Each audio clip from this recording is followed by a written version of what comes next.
Welcome to today's eLotus webinar, proudly sponsored by Evergreen Herbs. With over 2 decades of experience in providing quality CEU content, we are dedicated to helping you expand your knowledge and skills, offering an invaluable lineup of 250 speakers, 900 courses, and a staggering 3,500 hours of continuing education. Our goal is to deliver the best educational experience possible. I'm Donna Chow, your host and your moderator, and I'm delighted to guide you through today's webinar. Today's class is Efficacy and Flexibility of Modern Herbal Formulas, sponsored by Evergreen Herbs. We are excited to have you here to learn from Richard McConnell. This class will take place from 10 a.m. to 2 p.m. Pacific time with one scheduled break. Before we begin, let's ensure that you guys are all prepped for an engaging and informative session. To participate in the chat room, please set your chat preference to everyone so that all attendees can view your messages and join in on the conversation. If you have any questions for the instructor, please type them directly into the Q&A box. Additionally, a quiz will be available on the following working day, and this is for your CEUs. So be sure to look out for it, and I'll send an email out when it's ready. Today's webinar is unique as we have three distinct groups joining us today. Our first one is our Watch It Free group. And this group, you have gained complimentary access to today's webinar using a special code.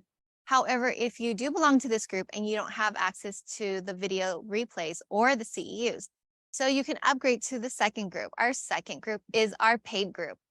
And our paid group, you can watch today's webinar as many times as you like over the next month and earn CEUs as well. Finally, our third group. Our third group is our Gold Pass members who receive full access to live webinars and distant learning courses, as well as access to our library of over 3,000 hours of clinically relevant videos and articles to make you a more proficient practitioner. The membership is for a year, and you are also entitled to a gift voucher from our sponsor, Evergreen Herbs, for the amount that you paid for the Gold Pass. Today, Evergreen Herbs is running a special for the Gold Pass. For everyone who is here today, the Gold Pass is $999 instead of $1,500. And you will receive a $999 gift voucher from Evergreen Herbs for their best line of products, the Evergreen Collection formulas, in which Richard will be speaking about today. I'll provide you guys with more details about the membership later today and also post the webinar special link into the chat room. Now, let me go ahead and introduce our esteemed speaker, Richard McConnell. Richard began his medical career in 1976 as a paramedic and fireman in Eugene, Oregon. He later moved to Oregon to pursue an advanced medical degree, graduating from East West College of Massage in 1999 and the Oregon College of Oriental Medicine in 2004. Richard's integration of his allopathic experience with his holistic degrees allows him to adopt a comprehensive, whole being approach to medicine. By addressing the spiritual and physical aspects of the body, he effectively tackles the root causes of problems, resolves secondary symptomatic presentations, and prevents the reoccurrence of chronic symptoms. Without further ado, let's go ahead and welcome Richard McConnell. Richard, please feel free to share your presentation now. Well, thank you very much, Donna, for the introduction. That was very kind. And welcome, everybody, to today's webinar, Efficacy and Flexibility of Modern Herbal Formulas. Next slide, please. So,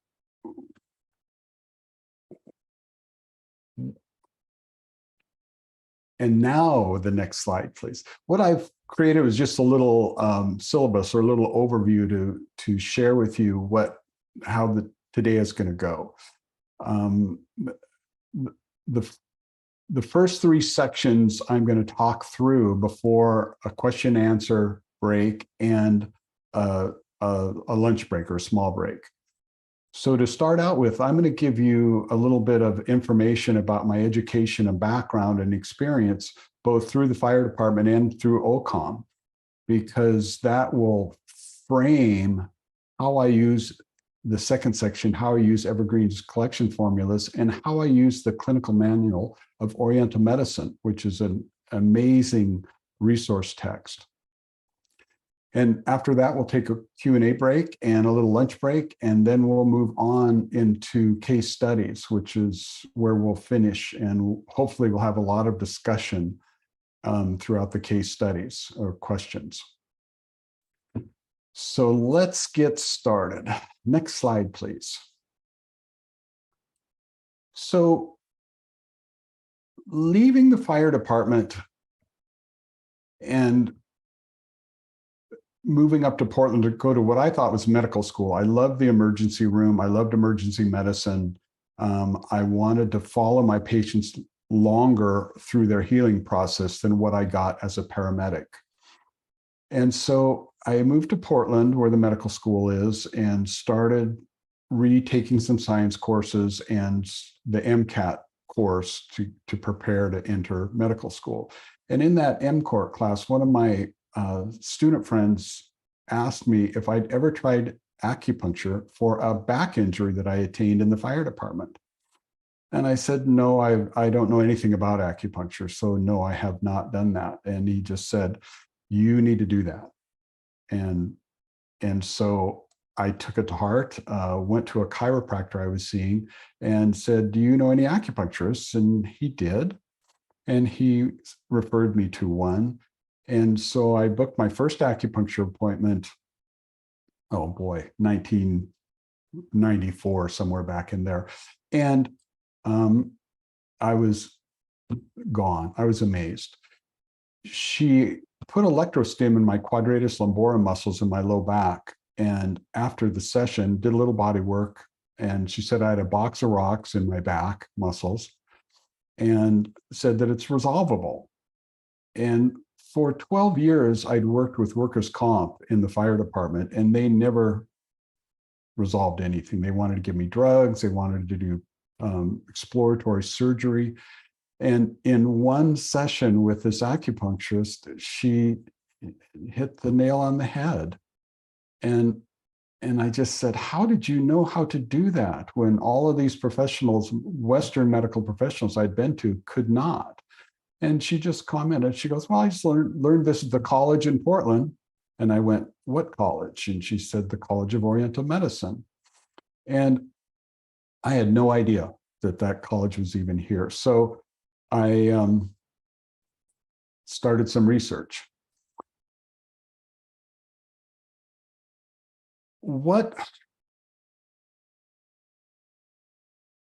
Next slide, please.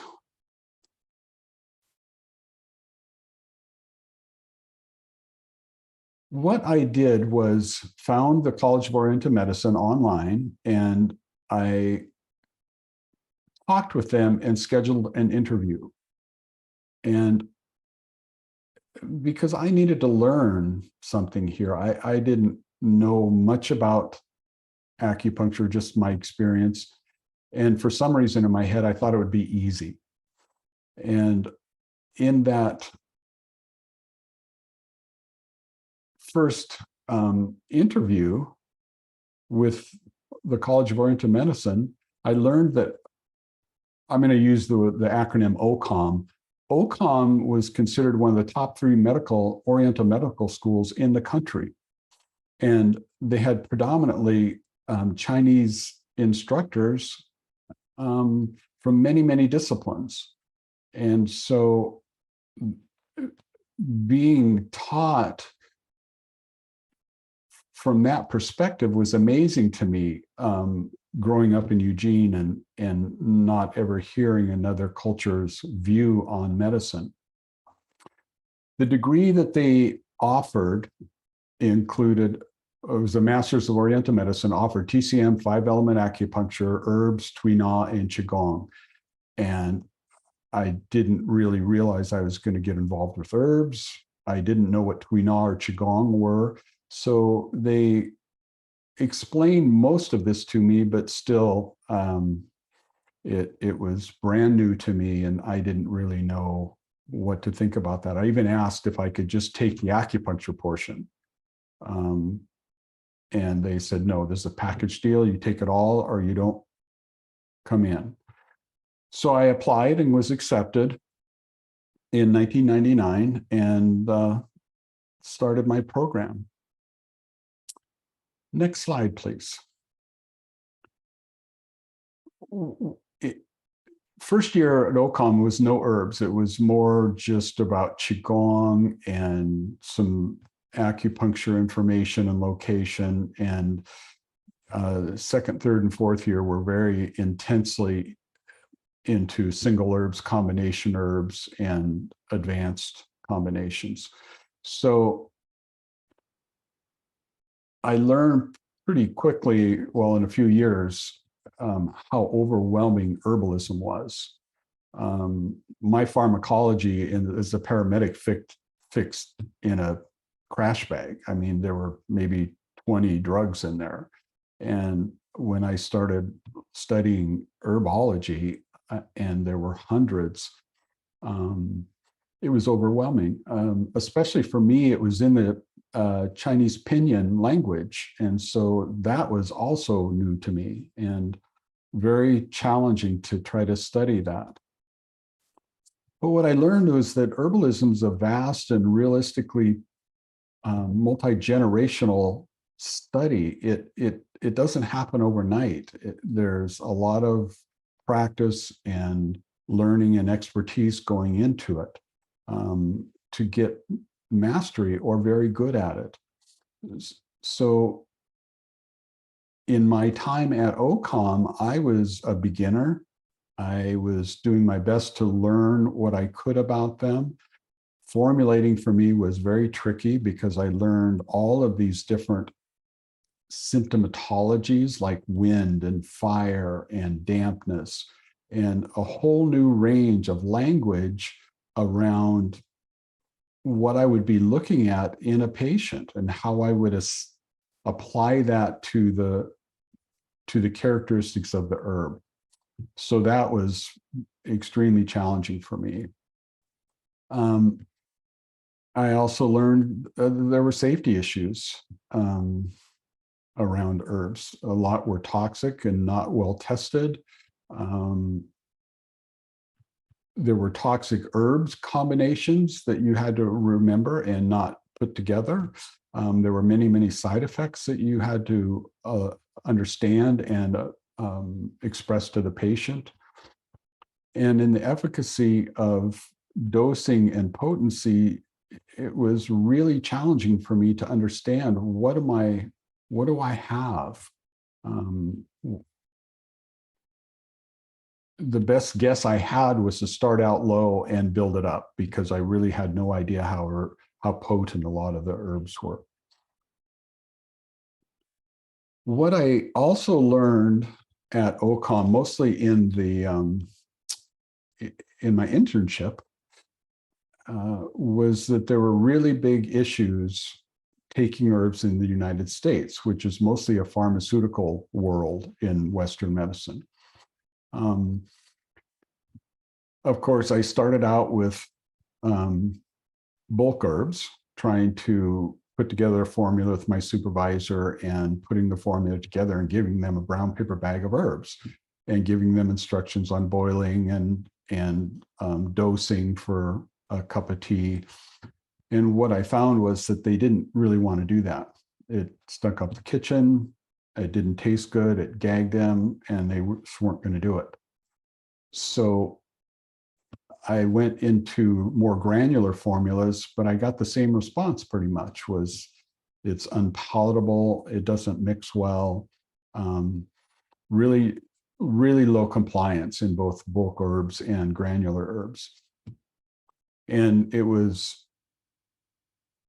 challenging for me because I knew the breadth, I was learning the breadth of herbalism, and what I was starting to see was that I was getting pared down to using patent formulas only, where they would maybe take them.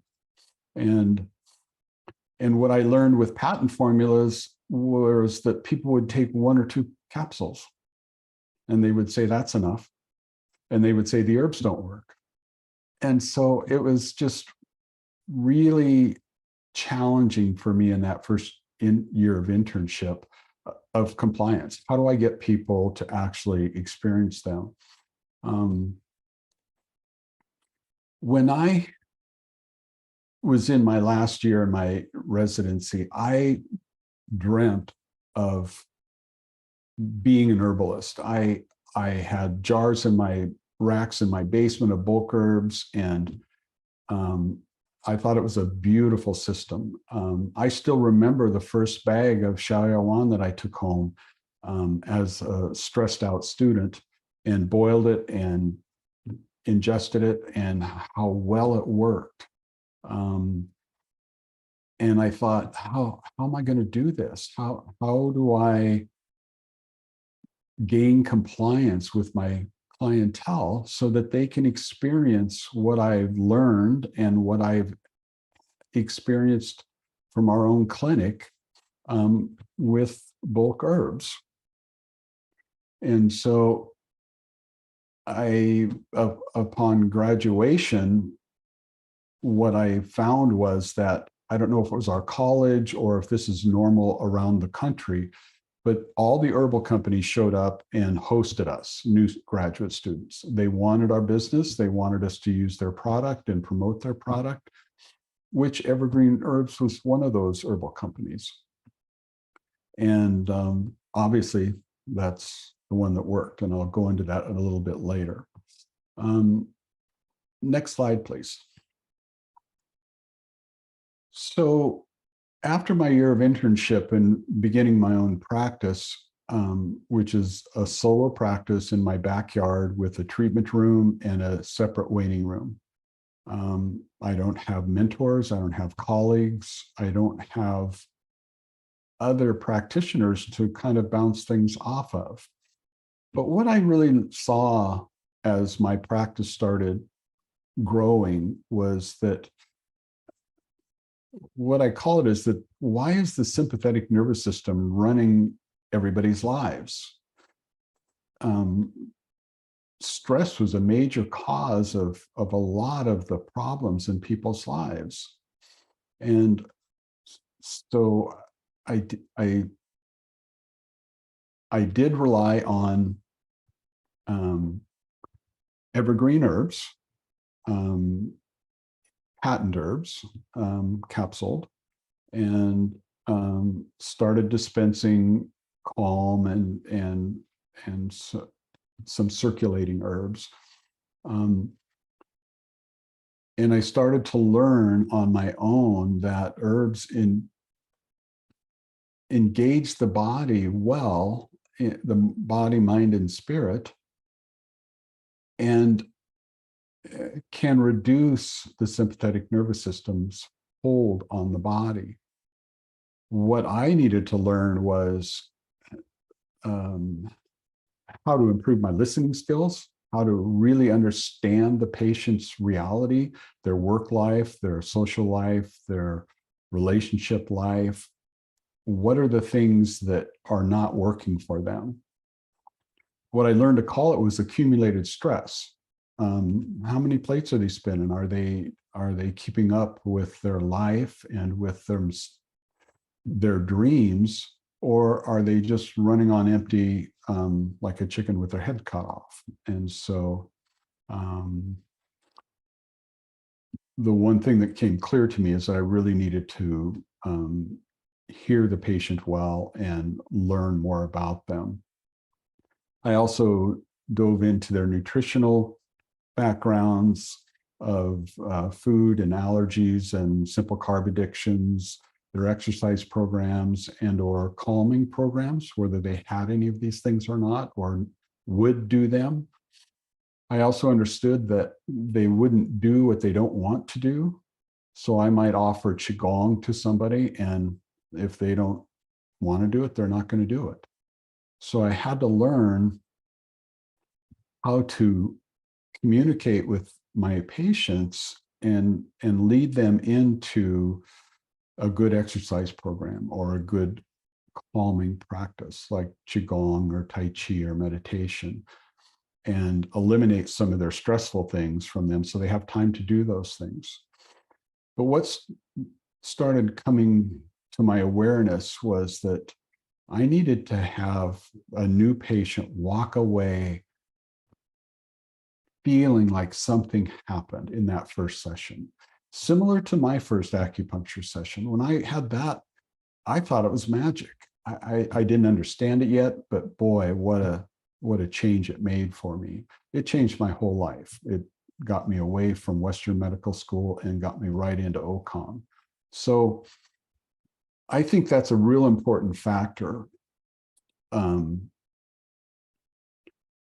for all of us to have with a new patient. How do I do something that impacts them, that they notice as they leave the first session and think, wow, that person really did something for me.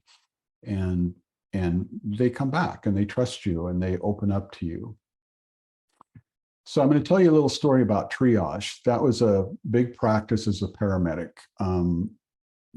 because often there were far more than one patient. There were multiple levels of trauma going on at the same time.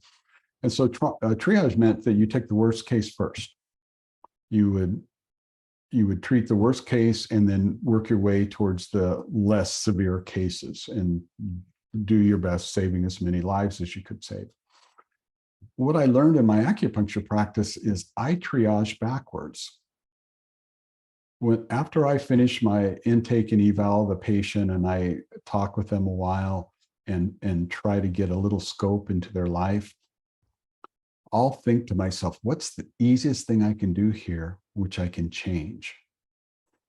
And I've even had patients say to me, you know, I really came for my heart or something severe, and all you did was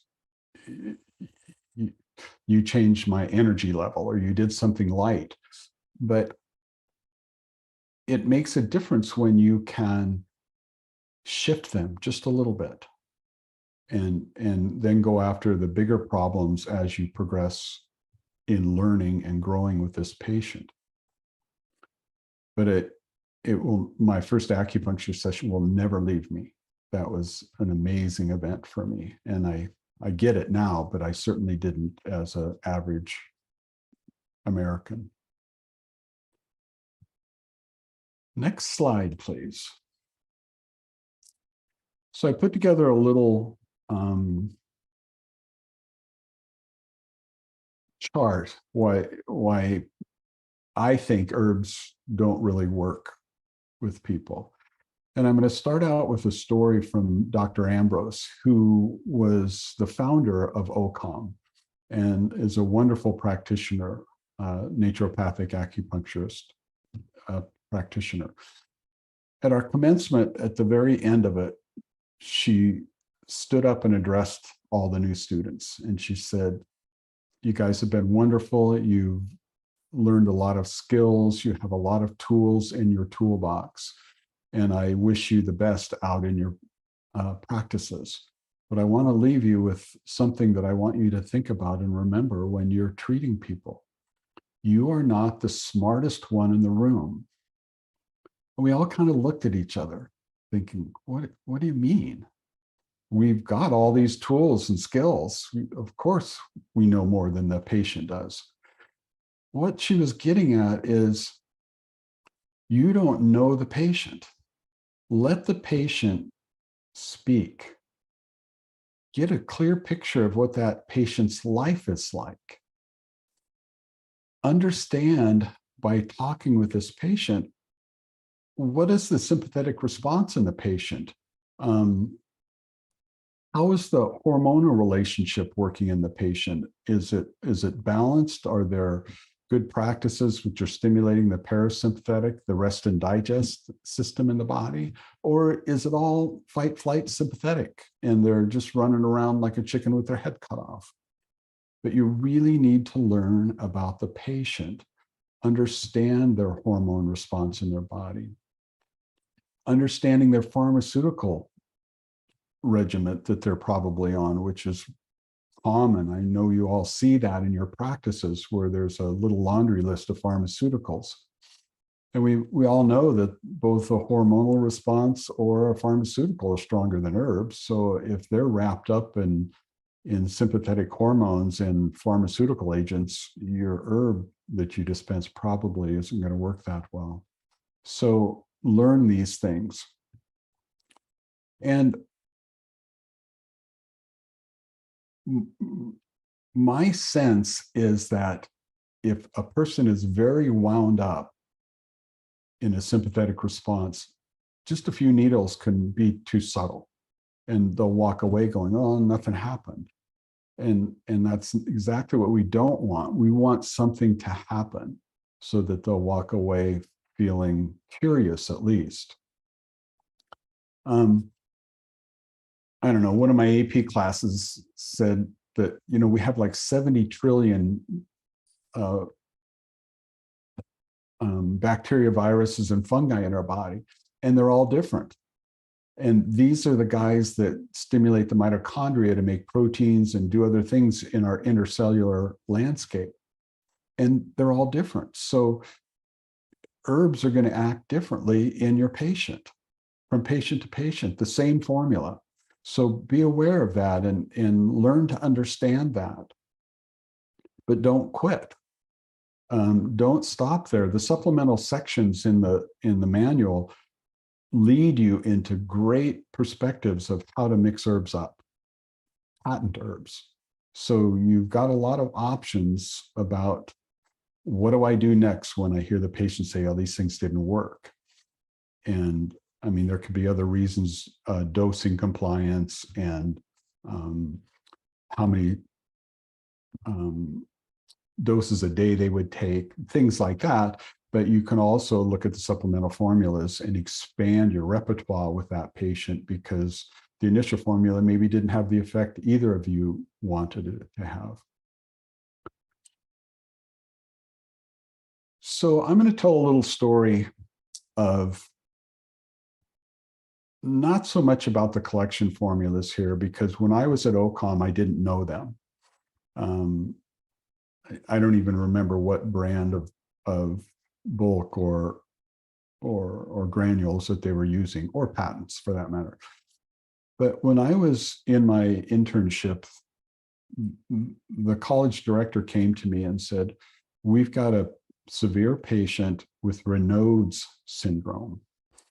And typically I would say no, that we cannot treat an advanced patient like that. But I thought of you and your paramedic background. I wondered if you would want to take this patient on. And I said, absolutely. Yeah, I'd love to see this person. So for you who have not heard of Raynaud's syndrome, it's a system where the fingertips and toe tips are not getting circulated well enough. And so they're starting to fall apart. They're getting infected, they're red and swollen, they're painful. And the Western folks don't know how to treat it at all. And when I saw this man, he was like mid-70s, retired, good shape, lean and fit. And for like 15 minutes, he wouldn't sit down. He just paced. And I finally said to him, I said, if I'm going to try to work with you, I need you to at least sit in the chair, because you're not talking to me, you're just stressed out, and I won't understand, and all these problems you're throwing at me, and I'd like to hear them. I'd like to understand. So he finally sits down, and I remember putting in the 4 gates, the liver 3 and the large intestine 4 points, and he calmed down a little bit. His pulses were just bounding out of his head. I mean, he was really out of his body. So as I worked with this man a few times, I finally realized, he finally divulged to me that his wife of 50 some years had passed away recently. And that is a sad story. And I suggested some help grieving, but being so stressed out that you're going to lose your fingers and toes is not going to bring your wife back. So let's work on this. Let's figure out how to bring you into your body and calm down a little bit so that you can not lose your fingers and toes. So I worked with him for a few months and did various acupuncture 5-element skills and some different patterns, both blood and chi circulating patterns from the in pharmacy and in OCOM. And he started healing. He started being comfortable. His fingers and toes, the infection started going away, and everything was looking really good. And the clinic director was happy. I was happy. The patient was happy. And one day he came back and he said, "Oh, it hurts again. It's coming back. It's going to do it again." And I go, "Oh no. What's wrong? What changed?" And I finally drug out of him. He goes, "Well, it's her birthday." And I said, "So?" He went, "We have a big celebration on her birthday. The whole family, the aunts and uncles, the grandkids, everybody, we all celebrate her immensely." And I said, "Yeah?" And he goes, "I can't do that." And I go, "Well, why not?" And he goes, "Well, she's dead." I chuckled and I said, "Well, yeah, but no." He divulged to me that he would think he would see her out of the corner of his eye, or he could smell her. And he thought for a while he was going crazy. And I said, "Well, I don't think you're crazy. I think she's there. I think her soul is there. And she's probably trying to tell you something." And he went, No, I am just going crazy." But as he started healing, he started hearing me and saying, "Well, yeah, maybe. But when he felt like he was stuck again and couldn't run a birthday party like he'd done for all these decades, he started getting worse again and stressing about that again. And he goes, "If I run a birthday party, they'll all say I'm crazy, so I can't do that. And I don't know what to do." And I looked up, I don't even know why I said this. I looked up and I said, "Can I come?" and he looked at me startled and he goes, "Would you?" And I go, "Yeah, I would love to celebrate this woman." And so I did. And I explained to this huge family that he feels he sees her and smells her and thinks she is around. So I'm going to say, let's celebrate her day as if she were here, because I believe she is in spirit. And we did. We celebrated her, had cake and ice cream and the whole business.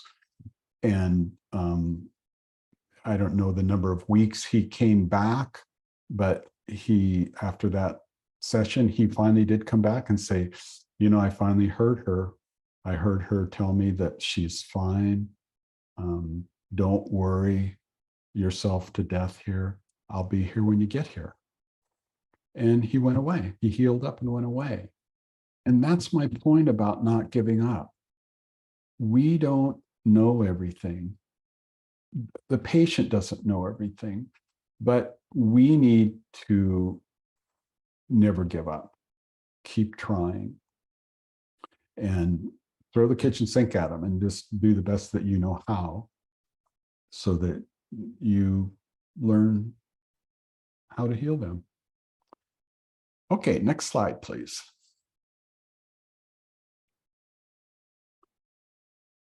So moving on to my practice and hearing the pitch from Evergreen Herbs, looking at the manual, the clinical manual of Oriental Medicine, and seeing what they do convinced me wholeheartedly that this is the company I need to go with. And for me, growing up in Eugene, it had a lot to do with cleanliness. No other company talked to me about the quality of their herbs. How they would say, "Well, we just let the herbal company use GMP, food GMP, which is just kind of their best effort on putting out a clean product," but they didn't really do these rigorous testing that Evergreen Herbs does. I may be naive, but I don't know of another company that does what Evergreen Herbs does in their testing. They use a pharmaceutical GMP standard and GLP, good lab practices, and perform 15 or more tests on every batch of herbs. And you can get a certification of authenticity from them. And so you can rest assured that you're giving this person a clean product. There's nothing in it that's going to harm them. And I don't know for all of you, but that matters to me. That's part of my game plan. And then learning the potency aspect of their low pressure or high pressure, low temperature granulation, dehydration process was even more positive for me, because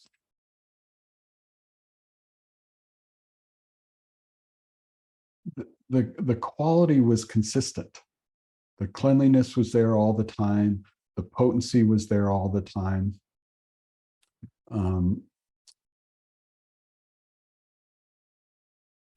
And what I learned looking into the clinical manual was that I had access to Dr. Chen, Tina Chen, the colleagues that are contributors to this manual. There is more knowledge there than I could ever attain at age 50 coming out of OCOM. So I could not even think of a reason why I wouldn't jump on board and use this product to its wholeness. And so, next slide, please. So I did, and started to use the manual and especially the supplemental formulas, so that I could mix things up and work with the progressions of my patient's symptoms well with multiple formulas. Safety was there, combining, formulating, side effects, relation to pharmaceuticals was all there, informed to me. Their granular formats, I use probably 10 or 20% of my practice now, and people love making calm tea in the morning before their day begins. So everything about what I dreamt when I heard the stories from the old Chinese instructors was that they had a pot of herb on the wood stove, and they just changed the herbs during the seasons in it. And I just thought, what a beautiful life that is, to use herbs, our plant life, in that material, in that way for us. One of the benefits that I really found for me is that the names were in English of the collection formulas. It doesn't do any good to give Xiaoyuan or Liu Wei de Huangwan to somebody and expect them to know what it means. But with the collection formulas, they know what it means. And out of the 106 formulas in the collection series, I probably use 75 of them. I've got an herbal apothecary, and it is full. So using them in their diversity that they have, and in their with their safety and potency and efficacy, it's really easy to want to work with evergreen herbs. The point of all this is that evergreen's qualities and flexibilities, they reignited my dream of herbalism. The Chinese instructors put into me. And it took a few years after my internship to realize that I actually can can retell this tale of herbalism. It's in a different format. It's to a different host of people, but they work really well. And that's up to me. That's not anybody else's responsibility. Next slide, please. Dr. McConnell, before you go on, there's a good question here from Maria to just circle back something she wasn't quite clear about. Okay. The question is, how do you explain your statement, pharmaceuticals and hormones are stronger and the herbs don't work? Are you treating the presentation of the patient, including these drugs, as part of their diagnosis? Just say a little more about that. Sure. Yeah. One thing I loved about being a paramedic was the emergency medical pharmaceuticals I used were powerful. You know, we started hearts with them, with epinephrine. We changed sugar imbalances. They were really strong and potent. And I don't know, I'm sure as a practitioner, you've seen the sympathetic nervous systems just create a panic attack. Or, I mean, I've had patients come in my clinic abruptly and say, quick, I'm having a heart attack. And I would say, well, you're having a panic attack. And it's different than a true heart attack. It's hormonally mitigated. And so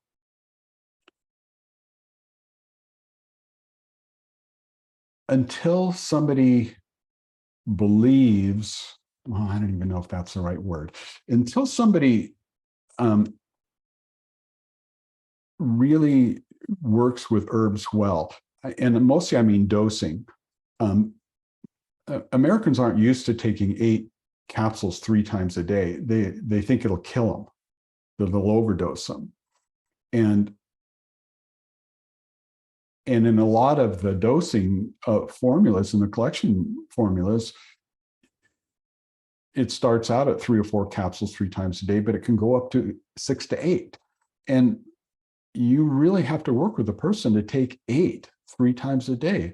That's a quarter of a bottle of herbs a day, 24 capsules.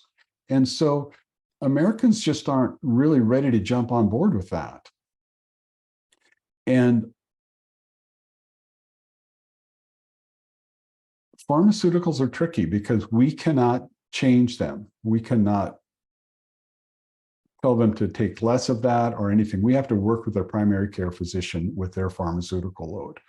And if the patient or the doctor is not ready to do that, we are stuck. We cannot do that. Now, the clinical manual will talk to us about that, how to involve that. And with some patients, I have, especially with thyroid, thyroidex, or hypothyroidism, I have worked herbally with them on their pharmaceuticals and have asked them to go talk to their primary care. But my opinion is that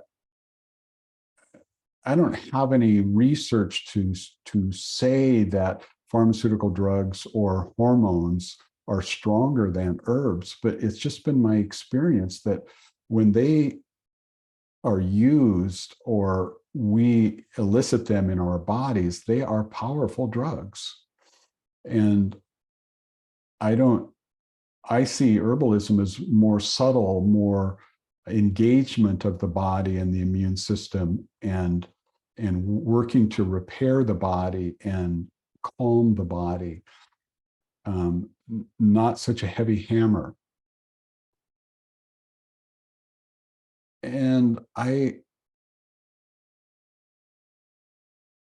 don't know how else to say that other than that's been my experience, both as a Western provider practitioner and now as an Eastern practitioner, that they're not as strong.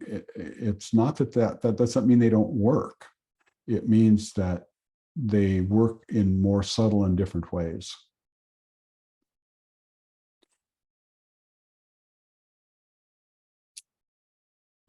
if I didn't answer your question, let's talk about it a little more in the Q&A after I go through the manual a little bit. So the main reasons I like the collection formulas is because they're safe, the formulations, the combinations, the toxicities. I don't have to worry about that. It's if I need clarity, I can go to the clinical manual, but it's always there. Potency, it's always there. I can rely on that. The efficacy, if something's not really working right off the bat, I can correct that. And I often tell patients, this is what I think this will do for you. If it doesn't, we're going to switch it up. So on every bottle that I dispense, I put a white sticker on it and I dose it. And I progressively dose it so that we can see if they are going to get the effect of the therapeutic actions. It's not perfect. It doesn't always happen, nor is the compliance always there. So it's a little bit of a juggle, but it's very flexible for me because I can go into the supplemental formulas and either bring in another formula or mix, 4 capsules of this formula, 4 capsules of that, and I can mix it up a little bit and see what works better, because we are not all the same in our stress levels, in our microbiology and microbiomes. We're all different. So we as practitioners need to be aware of that and really work with that and not have this egocentric place that, well, this will work or else. I'm always kind of in this maybe place. We'll give it a try and see where it goes. And if it doesn't work the way we both expect it to, then we'll try something else. So those are the main reasons that I really rely on the collection formulas. I can't hardly think of the last time I ordered a classical Chinese formula. Because I don't feel I need to. I feel like the formulas that Dr. Chen and Tina Chen have put forward in Evergreen Herbs, they're vast, they're treating multiple symptomatology, and they work. So I've been doing this for 19 years. So next slide, please.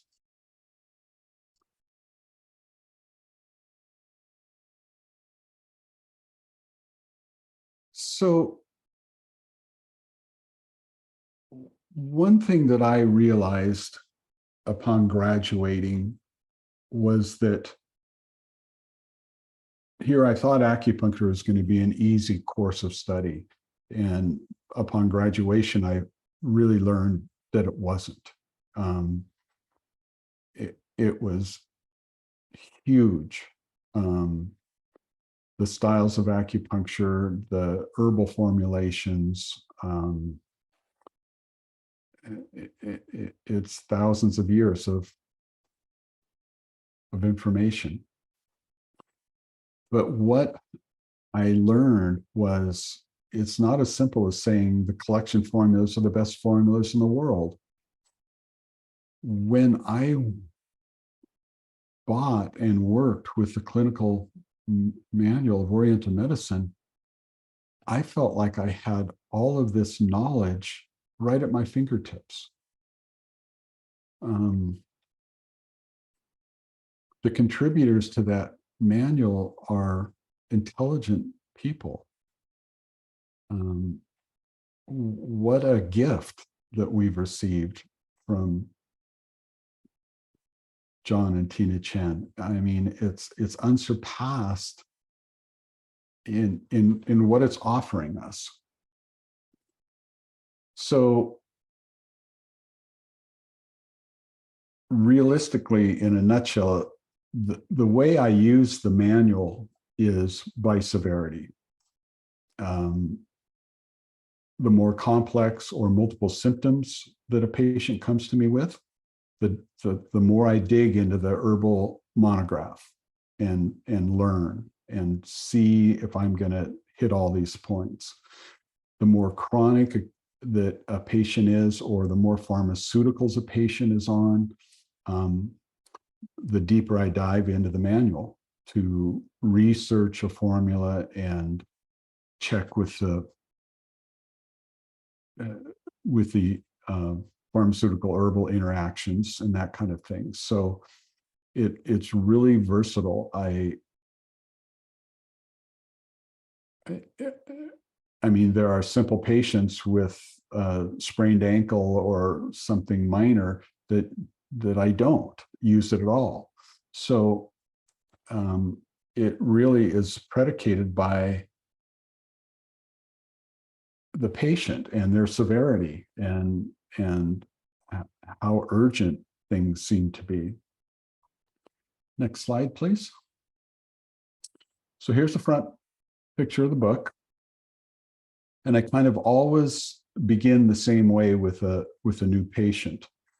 I'll take my intake and I'll look at all of their symptomatology and painful areas. And then I'll just go up to the top index, which is just symptom to disease index. And it's just an alphabetical list of symptomatology and diseases. And it'll suggest a formula. And then I'll go back to the bottom index, which is just the formula index. And I look up the formula, the monograph, and I start there.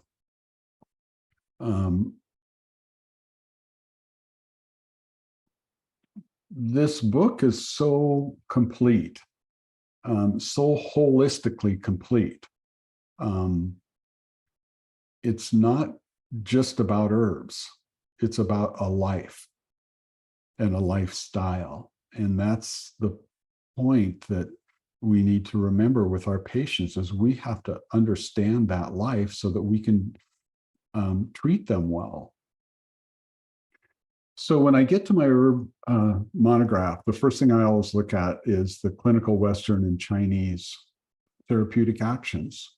I always begin here because this is going to tell me, am I hitting it?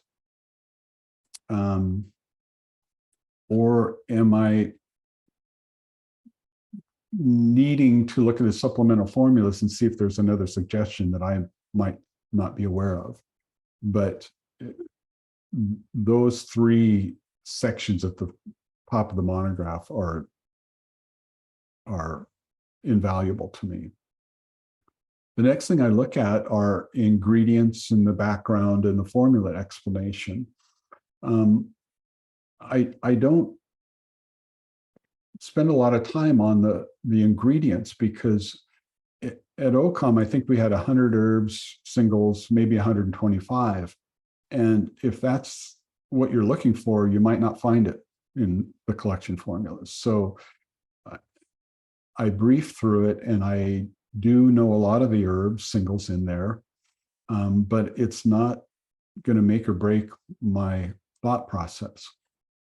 I look more at the background and the explanation of the herbs, so I can understand better that how this is going to really work with the patient. The next thing I always look at are cautions and contraindications, and I always do this in the dosage, because again, it's going to tell me if I'm on the right track. And I'll share this a little bit when I talk about single or individual formulas. But these first three sections, or not three, there's way more than three, but these first three ideas that I have, I always do, because at least that gets me started and on a track of some herbal involvement with this patient. When it comes down to specific indications, the notes, clinical notes, and the supplemental formulas, I start looking at these the more complex the patient is, whether it's multiple symptoms, chronic symptoms for a long time, pharmaceutical involvement in long term with this patient. So I can even gain more information about this formula and make sure it's safe and make sure it's heading the right direction for this patient. Kind of the same with pharmacological and clinical research. This just gives me more information, and that's my goal. Because there are herbs in a formula that I don't know, that I never studied, and they're new for me. And by doing all of this, I learn and I can understand what this formula is going to do. The other part that was amazing to me coming from an herbal company was they also put in pulse diagnosis and acupuncture treatments and nutrition and lifestyle instructions. It's really a holistic approach to a patient's life. And that's the point, I think, of why we do this Eastern medicine.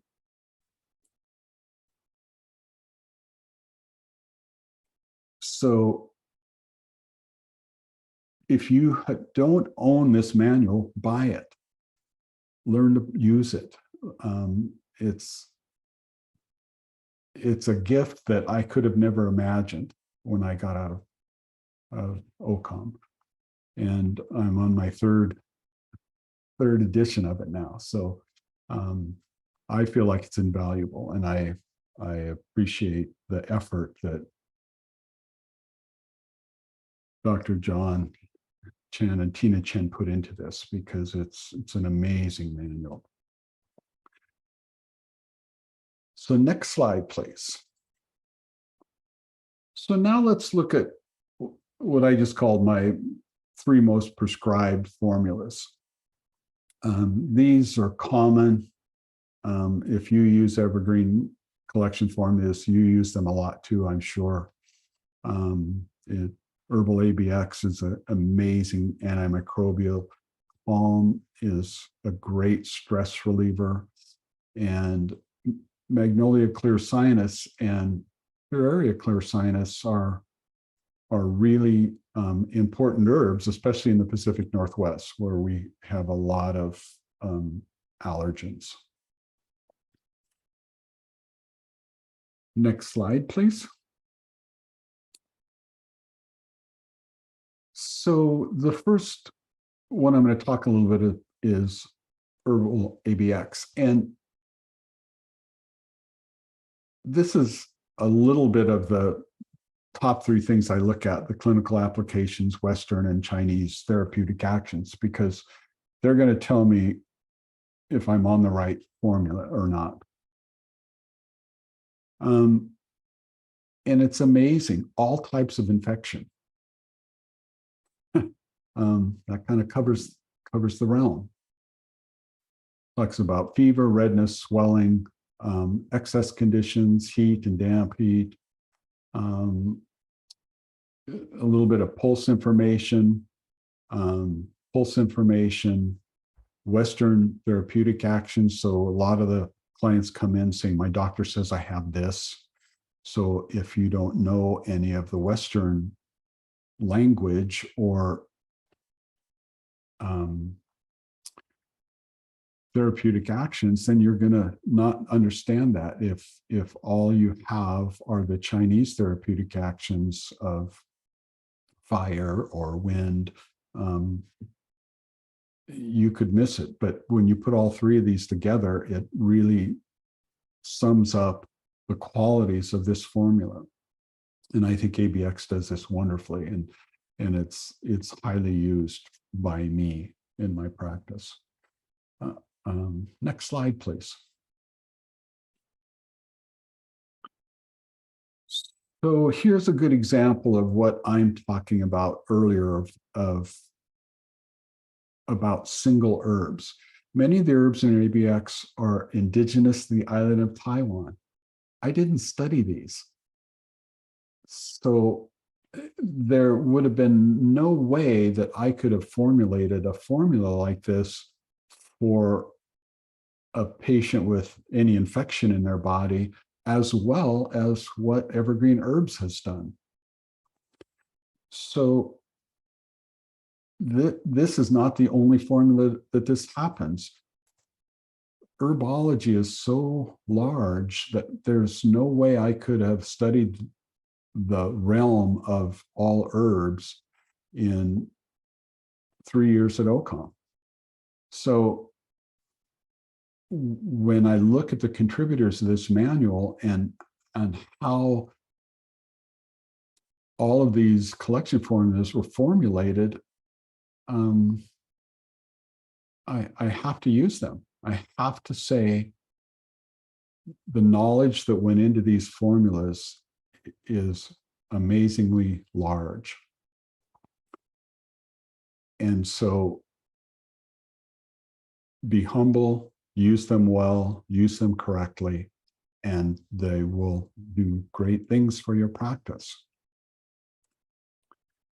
The breadth of this formula is really shown in the supplemental formulas. It pairs well with over 30 other specific antimicrobial formulas. So it's a great formula to pair with other formulas to get more exacting on what we're trying to clear up.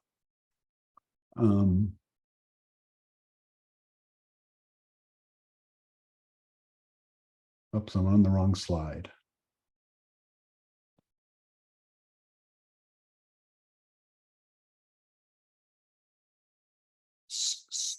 So Herbal ABX is almost necessitates going into the supplemental formulas to look through them and compare what your patient has brought you in their symptomatology and diagnoses, so that you can put together the best plan, herbal plan for that patient. The cautions and contraindications for ABX are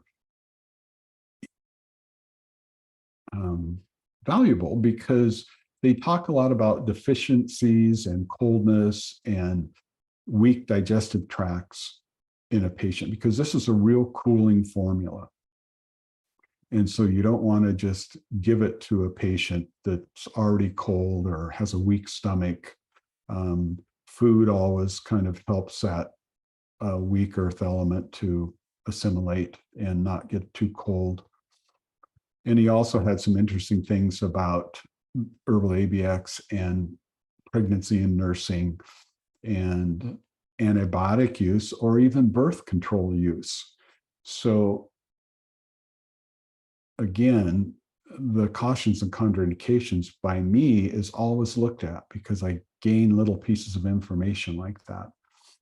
And as much as I really love the way Herbal ABX works, it also has some problem side effects that I need to be aware of and make sure that this patient is not going to get a negative side effect from this formula.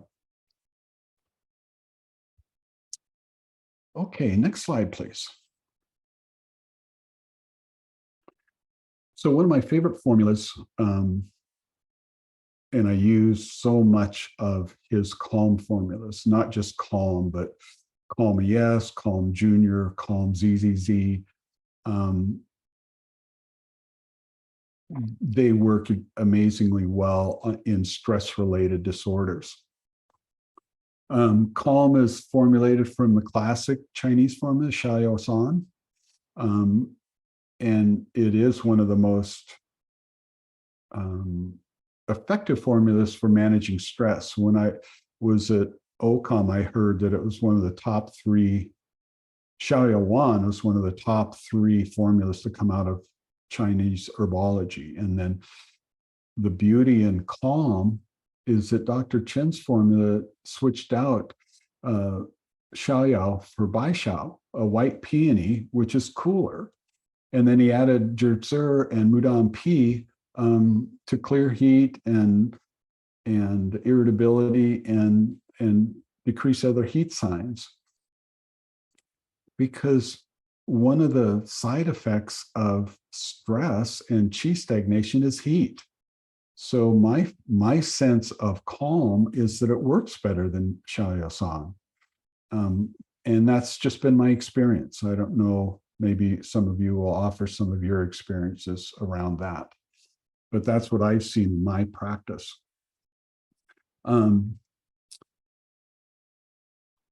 But heat is really something that I've learned to pay attention to, because it seems like when there is stagnation, heat is following. So I'm always kind of highly aware of watching for heat signs in my patient. The cautions and contraindications in Calm are important, since they talks about prolonged use may cause a qi deficiency in some patients, and you might need to add a tonic formula for either their gut or their energy levels.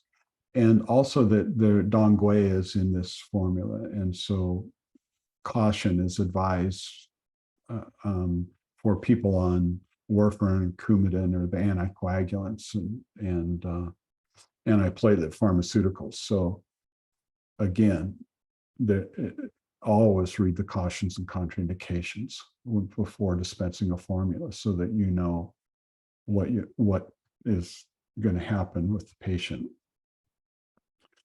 Next slide, please.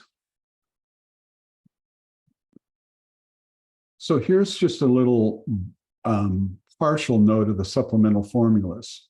And it just shows the versatility of most of these collection formulas. There's over 20 specific formula that Dr. Chen speaks about, which can work with Calm. So you really always need to look at that supplemental formula. And I mean, I have ADHD patients on Calm and Calm Junior at the same time, because they're out of their body and they can't manage their lives. So watch the supplemental formulas with this formula. They're really vast. Calm to me is a good first session formula if you've got a patient where their symptomatology is caused by stress. I don't know, I'm sure a lot of you have gotten a patient, they're stressed out and they've got these 2 or 3 symptoms, and they go, everybody, all my doctors and naturopaths, they don't find anything. They say nothing is wrong. Well, it's liver qi stagnation. And so it is a really safe formula with a few side effects, and a really good first session formula if you think that your patient has a lot of stress-related disorders.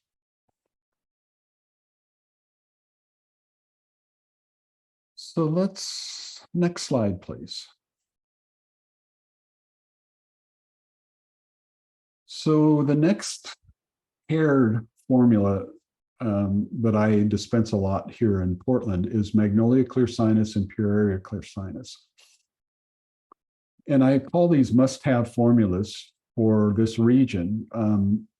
The Pacific Northwest is one of the highest environmental allergen regions in the world. And I use them both. And so what mostly I hear in my practice is, oh, every spring I get a cold. Well, do you? Or do you have allergies? And when I bring allergies up to many people, they go, no, I don't have allergies. I'm getting a cold. And they are different. Magnolia Clear Sinus treats rhinitis, sinusitis, allergies due to wind, cold, and fluid congestions. So it's a warming formula. So look for cold signs in your patient and see if they need a warming formula.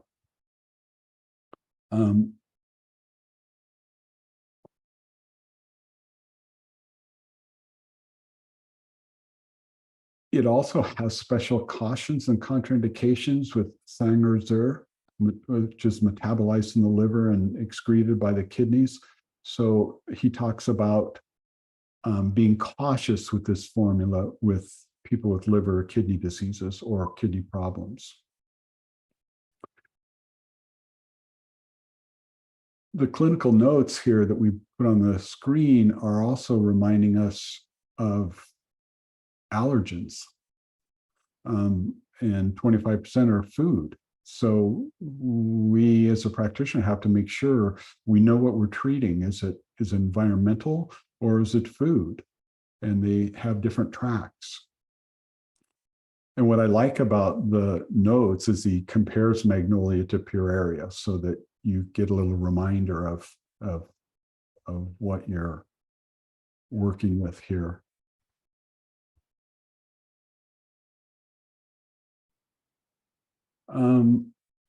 Next slide, please.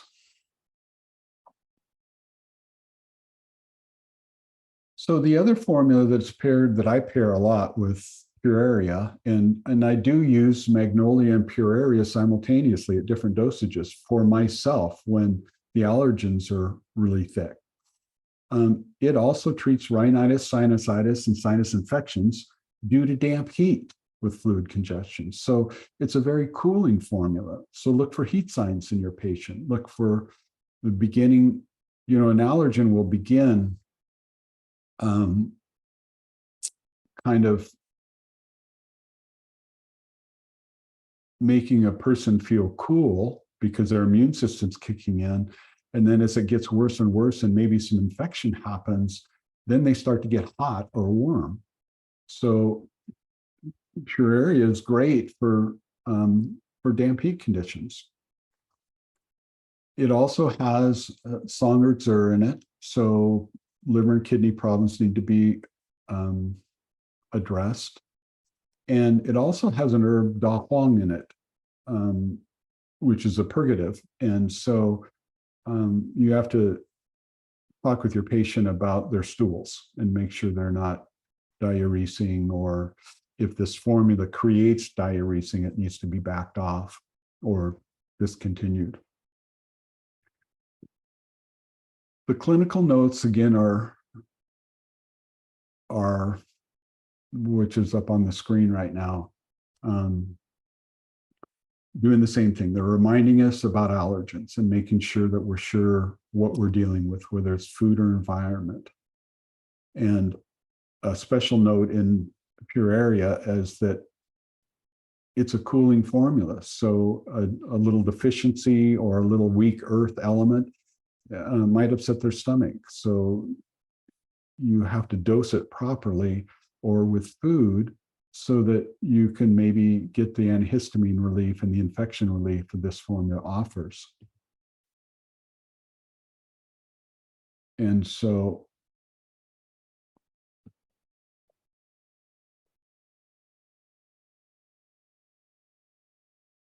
again, he compares this formula with Magnolia. Just a little reminder so that you're on track with which formula that you're going to work with here with this patient and whatever allergens they might have. And Pueraria also combines with over a dozen more specific formulas. So look at the supplemental formulas and see if you need any help with the sinus, ear, throat, whatever infections that you have. So that you're going to do the best job you can with treating the formulas of the patient. Next slide, please. So, Dr. Connell, before we move on, there's a question here that I think fits in. Okay. Ramona is asking, when you see the patient and use the manual, Do you choose the formula based on their symptoms that they come in with or the origin of their ailment? She says, for example, a patient with Parkinson's that has tremors, back pain, knee pain, and chronic sinusitis. So the first question is, do you choose the formula based on their symptoms or the origin of their ailment? Well, I would consider both.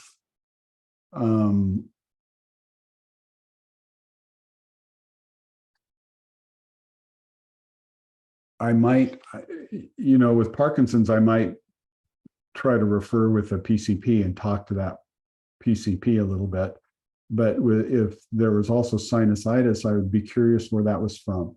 I would probably treat the sinusitis separately from the others because I don't know if it's food, I don't know if it's environment yet, and I don't know how chronic it is yet. But I think it could be a different origin versus the body pain from Parkinson's. So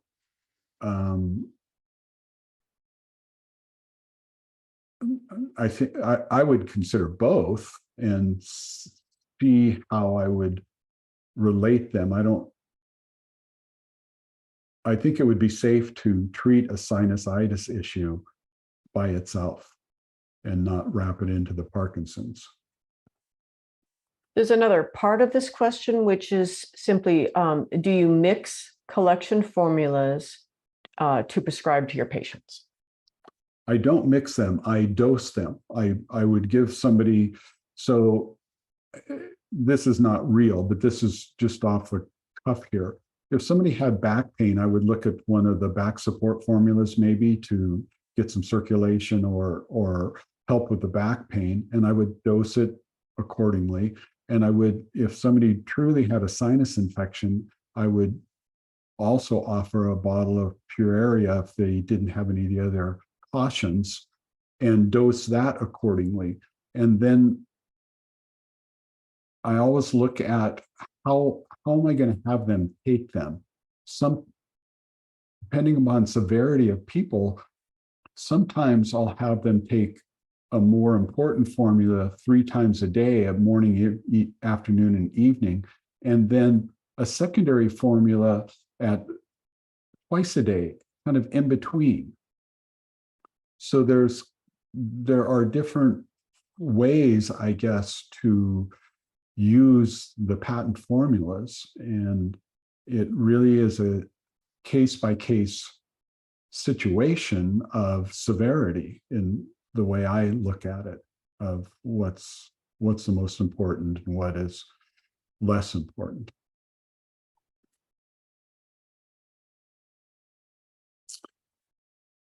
So kind of in review of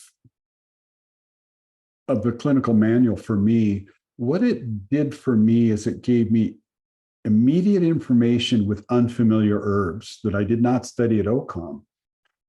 So, and important and in a potent formula like Herbal ABX. I'm so happy to use that formula, and it works so well. And I could have never dreamed that up. So that's so important to me. The other aspect of the manual is that it creates this immense amount of flexibility. And I would say my caution around the flexibility of multiple formulas is start out low and bring it up. And I'll share a case study with you of a patient who is on many formulas and how I've done that. But the flexibility in working with symptomatology is amazing with these formulas, how you can adjust the dosage and the time of day and work with multiple formulas. It's dynamic, it's fun. They work really, really well with the synergy of them. So that manual to me is worth its weight in gold, the way that it's presented to me. So if you don't have it, buy it and learn how to use it. I really do like the wide-ranging cautions and contraindications. Contraindications are really important in America with all the pharmaceutical drugs that are being dispensed and people are on. I mean, the laundry lists of pharmaceuticals sometimes are mind-boggling to me. So they're really important to watch for.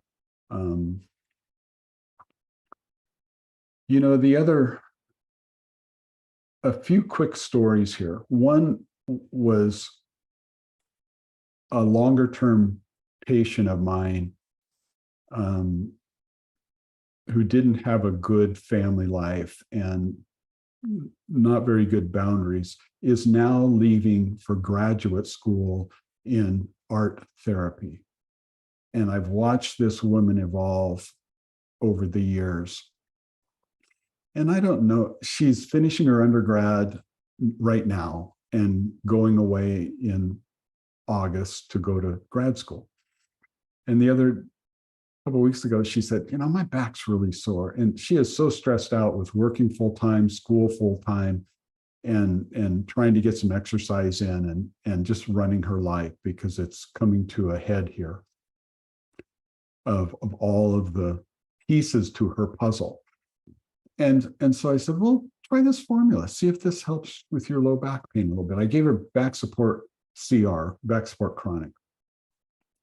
And the next week when I saw her again, she goes, wow. She goes, can I have some more of that back support stuff? And I go, wow, that worked that well? And she goes, well, I don't know how to say this, but I am pooping like a champ now. And so her stress levels created some constipation. And she goes, yeah, it helps some on my back. My back feels a lot better now, but boy, I am so regular. It's great. I'm going to do that again. And that's just a side effect of the blood moving capabilities and smooth muscles of back support chronic. So that, there's looking in the cautions and contraindications will tell you that. It'll tell you about the Dongui and the blood movers. And so sometimes a side effect is a good thing. So when you see a side effect in the cautions or contraindications, ask your patient about them. If this is going to increase circulation in the smooth muscle, ask them how their digestive tract is working. Ask them what the quality of their stool is. And so you can see if this side effect is going to be a bonus for them, along with the analgesic qualities of the blood circulation in that. And probably for me, the most gracious part of Evergreen Herbs is my email connections with Dr. Chen. A couple of weeks ago, I emailed him about a patient of mine, actually one of my oldest friends. He was a grade school buddy back in the 1960s with me. And we'd lost touch for probably the last 15 years or so in our lives. And I know I was just really busy in my practice, so that's probably why I lost touch. But anyway, he called me and said, I'm turning 70 and I need some help. And so I met him for lunch and heard his story, and he didn't look good. He looked old. He's had a heart attack. He's had a stroke. He's got acid reflux, and he's got bone spurs. And so I went, wow, I'll have to get back to you. So I had to really think about this friend of mine, dear friend. And so I sent him a note of a clinic, Boston Heart Institute, and they look at your LDL and HDL cholesterols, and they break them down into components and tell you what's component is sticking in your system. So I sent him the information and said, go to your doctor, have your primary care. And he's on warfarin, he's on statins, and I can't remember the anti-inflammatory for his bone spurs. So he emails me back and says, the doctor won't do it. They said, I don't need that. And I'm thinking, boy, you need to get a new doctor. So anyway, I thought through it and I thought, well, maybe I can do a tincture of Flex MLT for his shoulders and not involve too much into the warfarin that he's on.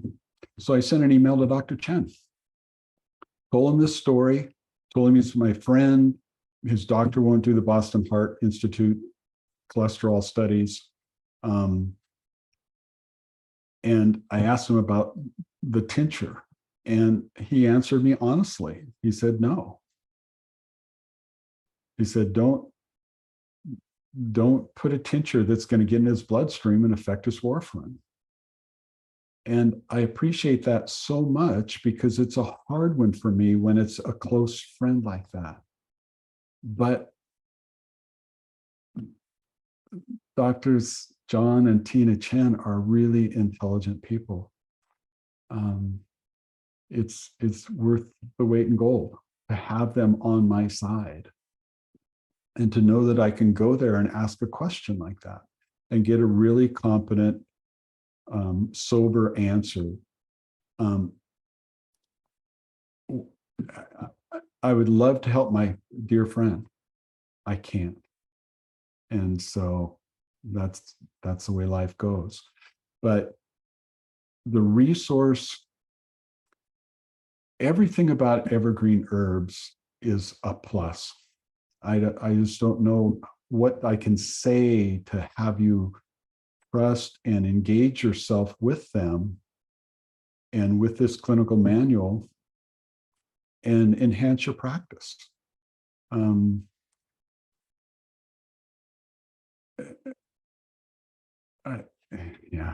don't even have words to say how appreciative I am, how they brought to life what I heard in OCOM of those Chinese practitioners talk about the old way and about the ways to actually help people and help people heal.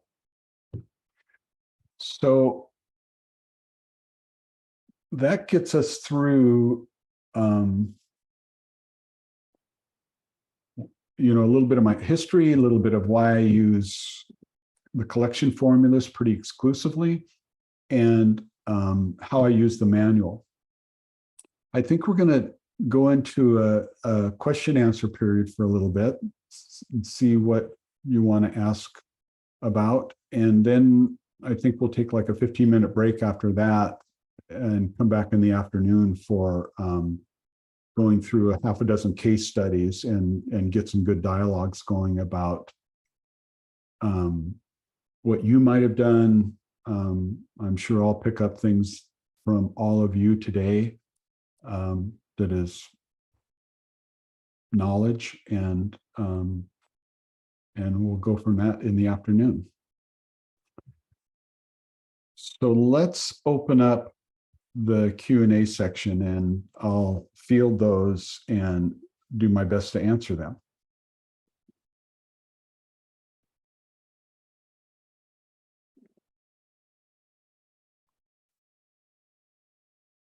And hopefully we'll have some questions.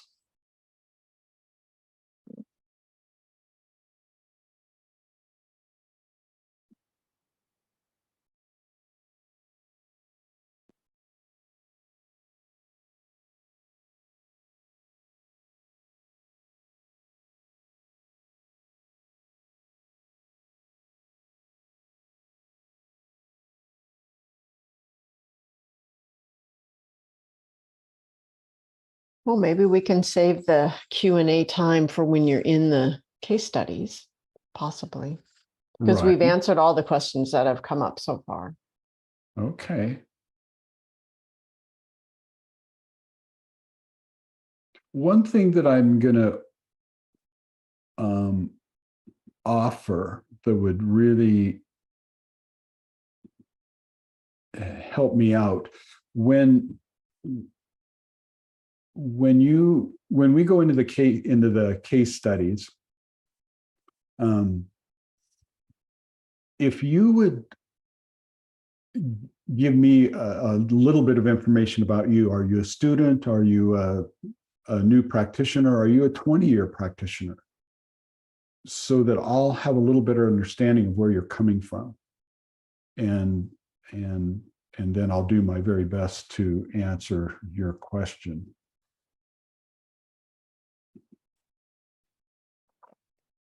So I see that you guys have been chatting it up a lot. There is a question in the chat at the moment. So this one is, I had a question recently. This is, it's so true about the incredible resource that Dr. Chen is. I had a question recently about a fairly complex case and emailed him, and he promptly replied with a very clear and informative answer. It's amazing and generous resource. And also, everyone, I just want to clarify, I think what Dr. McConnell is asking is that when you ask a question, if you could add with your question, start out like, so I've been practicing 14 years, here's my question. So that when we get into the Q&A, that he can see that in relationship to your questions. Yeah.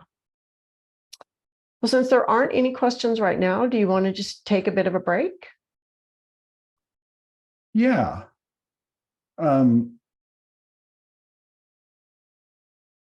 I think I heard Donna say that she was going to come on during the break and offer some information. And so I think I kind of planned on having some questions. And so I think what I'm going to really do is say, let's come back at noon, which is a little less than a half an hour, and go into case studies. And I think Donna is going to have some information for all of you at this point. And it is nice to hear comments about Dr. Chen and the resource and just the information that has been presented to us. I know I've been a little bit mushroomed in my solo practice using Evergreen herbs in the manual, but I've shown my manual to other colleagues in Portland, and none of them have ever seen anything like this. And I don't know what companies they're using herbally, but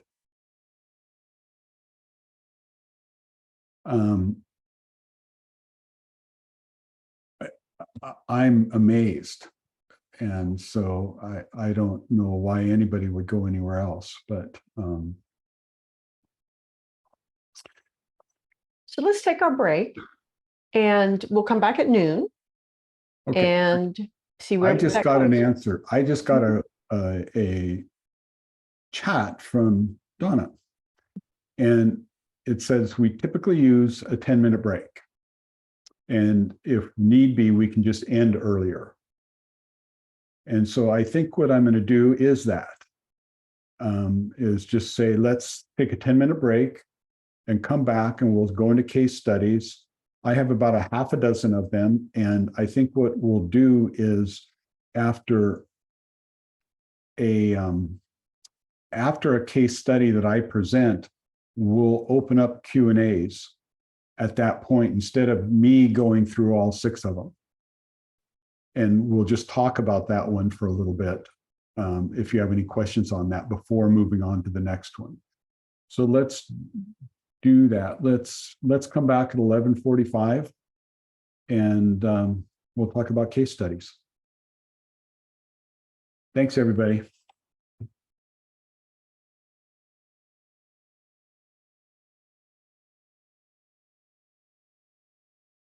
Hello, hello. Welcome back from break. I hope you're finding today's webinar fun and also helpful for your practice. The best part of attending so many webinars is meeting seasoned practitioners who are generous with sharing their expertise. Their selfless act of kindness will always be preserved in our eLotus library. A question for you. When you first graduated, did you feel you were tossed into the wild and had no support and maybe no one to turn to for help when you encounter cases that you had no idea to treat? And for those of you who have been practicing for a long time, do you find using the same points for back pain pretty boring and maybe you want to learn something new? If you answered yes to either of the questions, please type that into the chat room. So I feel there are two essential parts in having a successful practice. There are the hard skills, and then there are the soft skills. The hard skills include your treatment skills, your herb knowledge, diagnostic skills, acupuncture skills, Tui Na, herbal prescription, etc. This may take years to refine if you're figuring it out on your own. Plus, you'll need the patient load in order to validate treatment efficacy. And the soft skills, what's that?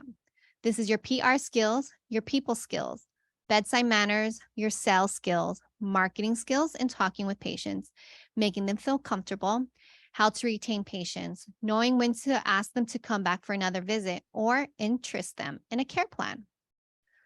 So the bottom line is that you have to invest in yourself to build towards your ideal practice. So today you are exactly where you are supposed to be. And in this moment is your invitation to a membership that will change your practice forever.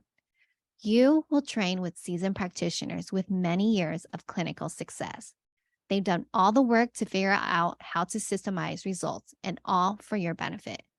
You'll be saving decades of study and be on the fast track to become the practitioner you are meant to be with any specialty you want to learn. Learning from others' experience is the much faster road to success than learning everything on your own with no help. Do you agree? How many of you are interested in improving your hard skills? This is refining your acupuncture technique, learning how to prescribe herbs, or improving your diagnostic skills. And how many of you are interested in improving your soft skills? Again, this is your social skills, which include bedside manners, marketing, PR, etc. And how many of you would be interested in joining a collective in which you only learn from verified experts in our field, the best instructors to teach Master Dong, the balance method, pulse diagnosis, auricular medicine, herbal medicine, functional medicine, herb-drug interaction, Japanese acupuncture, abdominal acupuncture, Korean hand acupuncture, practice management, etc. And then on top of that, how many would be interested in getting additional support from TCM vendors like acupuncture supply companies and herb companies? They would give you resources to help your practice thrive. If you said yes to either question, what do you think about having a membership where you can access over 3,000 CE hours and learn from over 200 speakers? Well, I'd like to introduce you to the path of your dream practice, which is the Gold Pass. It's an annual membership to our eLotus online platform where you can learn everything I previously mentioned. The regular price is $1,500, but today we are pricing it at $999, special for our webinar attendees this weekend. For those of you who feel it's a good time to invest in yourself and be closer to the practice of your dreams, our sponsor Helio will offer you 10% off all your needle purchases. And our other sponsor, Evergreen Herbs, will match with an herbal voucher for their collection formula line for $999. Let me put the link up for you into the chat room so that you can read more before you decide. This means not only do you get your tuition back in herbs, you can actually resell them and make money. If there are any Gold Pass members today, please share with your colleagues what you think of the Gold Pass. Is it worth the investment? How has it transformed your practice? Are there any questions for the Gold Pass? If yes, please type them into the chat room, and I'm happy to help answer any questions that you may have now as we move forward and continue with the class. Recording in progress.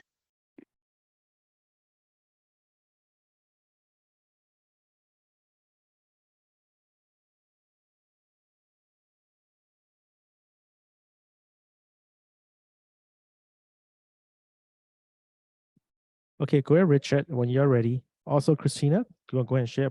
Perfect. Welcome back, everybody.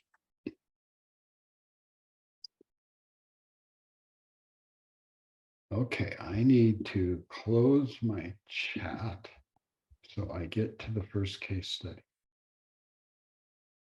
So I think what we're going to do this afternoon is I will go through a case study and then I'll open it up for questions so that we can put all our minds together on one case study at a time, as opposed to rolling through 6 and then having to backtrack so much. So my first patient was a 45-year-old male. He was an ex-football player, big guy. And his presenting symptom was a 70% Achilles tendon tear. His young son wanted to race him on the beach at the sand. And he said when he pushed off, he just heard a pop and he tore 70% of his Achilles tendon.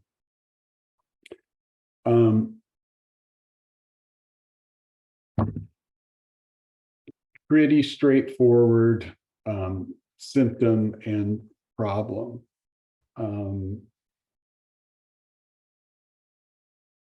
The interesting part to this was in the Western side of treating him. We've got a clinic in Portland called Rebound. And what they do is they work on severe joint injuries, surgically and pharmaceutically. This tendon was so radically torn that they said there's nothing they can do. They wanted to put him in a hard cast and let scar tissue fill in his lower leg and ankle, and that he would never run again. And this is well, to me, he was a young man and had a young boy. And that just is not a good picture for a family man. And it's very unstable. He could continue to tear it through the rest of his life with all the scarring that would take place. So my treatment plan was radically different. When he came to me, he said, can you fix this? And the visual of his leg was there was a mass of muscle up under his posterior knee, which had separated from the tendon and just contracted up under his knee. It looked horrible. And then conversely, there was a mass of tendon down around his heel. And just this big hollow in the middle where the gastroc and soleus muscles attached to the tendon, and it feeds down to his heel, his calcaneus bone, and like a horseshoe attaches into the calcaneus bone. And I looked at his leg and I went, man, I don't know, but you don't, to me, you don't have a choice.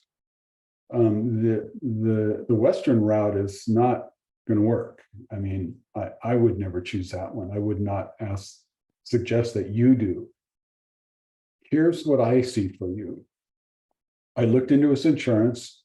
This was in the fall. This was somewhere around October. I said, you have 24 visits paid. You haven't used any. So, and then January 1st, you get 24 more. If we can fix this, we should be able to fix this by the spring. And we can use your insurance. There'll be some minimal herb costs for you, and that's the whole deal. So let me know if you want to let me give it a shot. I can't say yes or no definitively right here. That's your lower leg is a mess. So he contacts me back and he goes, let's get started. So what I initially did with him was I do quite a bit of electrostim work. what I call it is muscle reduction, because mostly what I see in the left and right sides of the body is there's a big imbalance. And normally it's side is too hypertensive. Not always, but a lot of times. And so I'll use electrostimulus to fasciculate those muscles and bring them down, and then body work to clear them out, or cupping or gua sha, whatever. So it was really interesting to me to work with this leg because he had no feeling from the knee down. And so for a couple of months, I could do anything to that leg I wanted. So what I set up on his leg was 2 stem lines on the left side of the gastroc soleus and 2 on the right side, right down to where the tendon would be attaching. And then I took a single stem line and I went right into what was left of his Achilles tendon, 3 or 4 inches above his heel. And then I made a heel clip. I think I'm going to have you go to the next slide real quick. So this is what I made. I went to Radio Shack and I made this because I understand how the Achilles tendon attaches into the calcaneus bone. And so I wanted to stimulate the whole tendon and down to the insertions. So I put 4 needles into his heel and just touch the needle to the bone and attach this clip to all 4 needles in his heel. And then the other needle was up on the remaining tendon that was left. Okay, so now please go backwards to the first slide. So this was my whole electrostim regimen from him for, I guess I treated him 46 times over 7 months. So on the treatment plan, I would stimulate his leg heavily. And usually before I'd stimulate it, I made a tincture of Flex MLT that I tinctured with 190 proof organic cane alcohol that I have for my tincturing. And I would soak it in pretty well to the musculature and the tendon, and then I would stimulate it for about 40 minutes. And then I've got a really nice stainless steel gua sha tool that's large and fits my hands well. And I would scrape it heavily, just trying to reduce the waist muscle and waist tendon and get it out of there. And then I would cup it and try to draw everything out, all the waste products, all the old tissue and all the old stuff. And so I kind of made his leg look pretty ruddy. I made it look worse. But at the same time, I'm pulling all of this ruptured muscle, lactic acid, uric acid, all these components out of this leg up more towards the cutaneous tissue so it can get out of there. And it was nice because he couldn't feel a thing. I could just stimulate that leg heavily. I could gua sha it and cup it. And he just kind of laid on his belly and hummed because he couldn't feel anything that I was doing. Oh, and I also gave him Flex MLT capsules. So I was putting him on 8 3 times a day to try to kickstart his body. The frankincense and myrrh in that formula are really good collagen tissue rebuilders.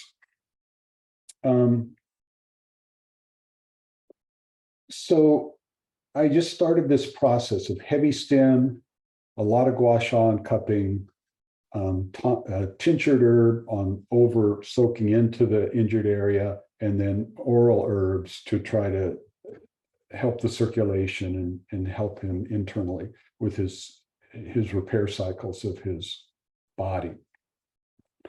So I did that every second day for 5 treatments.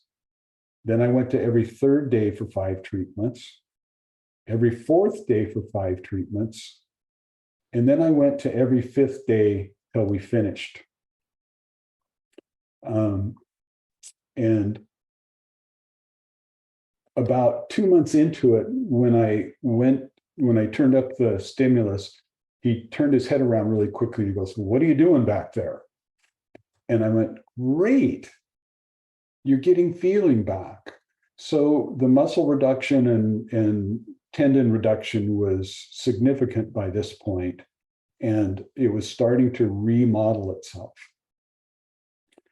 And I said, "This is wonderful. You're starting to move undamaged nerve dendrites around so that you can service that lower leg." And so I had to start being careful. I had to start turning up the stimulus to what he could tolerate. I started to gua sha it to a lighter level that he could tolerate and cup it, because all of those therapies can get too intense for a person. And so I managed that for him for the rest of the time as I watched this leg remodel itself. The collection formulas were there. I guess I forgot to say that I did around, after a few months, I did start bringing into his world herbal analgesic to help him, because now he was experiencing pain.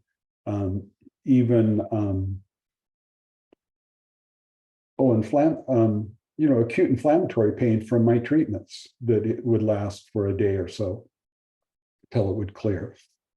So the analgesic was all there for pain management. The Flex MLT is a great formula for repairing tissue and remodeling tissue. The tincture was there to go directly into the injured area, and the capsules were there to assist his body come into doing the repair from the inside out, so to speak. I did ask him for his PCP at the rebound clinic, and he never returned my messages. So the bottom line for this patient was, I was really invested in finding out how well this young man's body could remodel itself. And I treated him for about 7 months, 46 treatments. And after that time frame, I said, I think you need to go back and get another scan. Your leg looks great. I started with some flexion extension exercises, some weight bearing things, some resisted stretching, those kinds of things. And I had him do some jogging. We started out with just walking, and then some more power walking to get a little bit of exercise. And then we went into jogging, and I finally said, "This looks great. I don't know what to say. I need a picture." So he went into the rebound clinic, and the doctor, he came back to me and said, the doctor looked at me and he goes, "This can't happen." And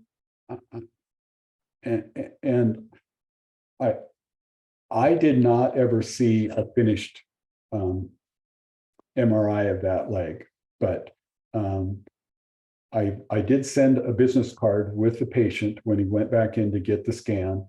And I said, "I'd like to talk to this doctor because I wanted involvement in their clinic."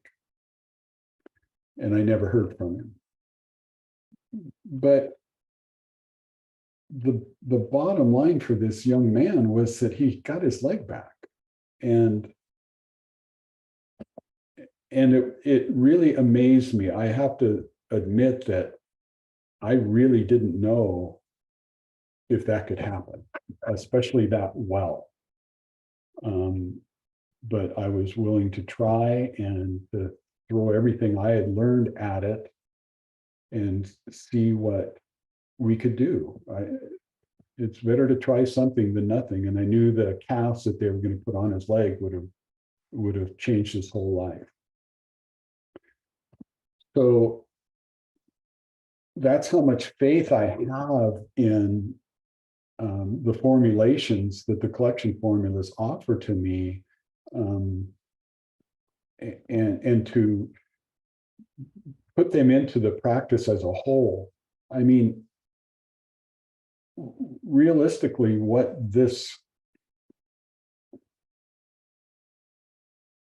Evergreen herbs brought to me in knowledge and generations and research and a good product was my business name, Whole Being Health. It's about the whole life. It's about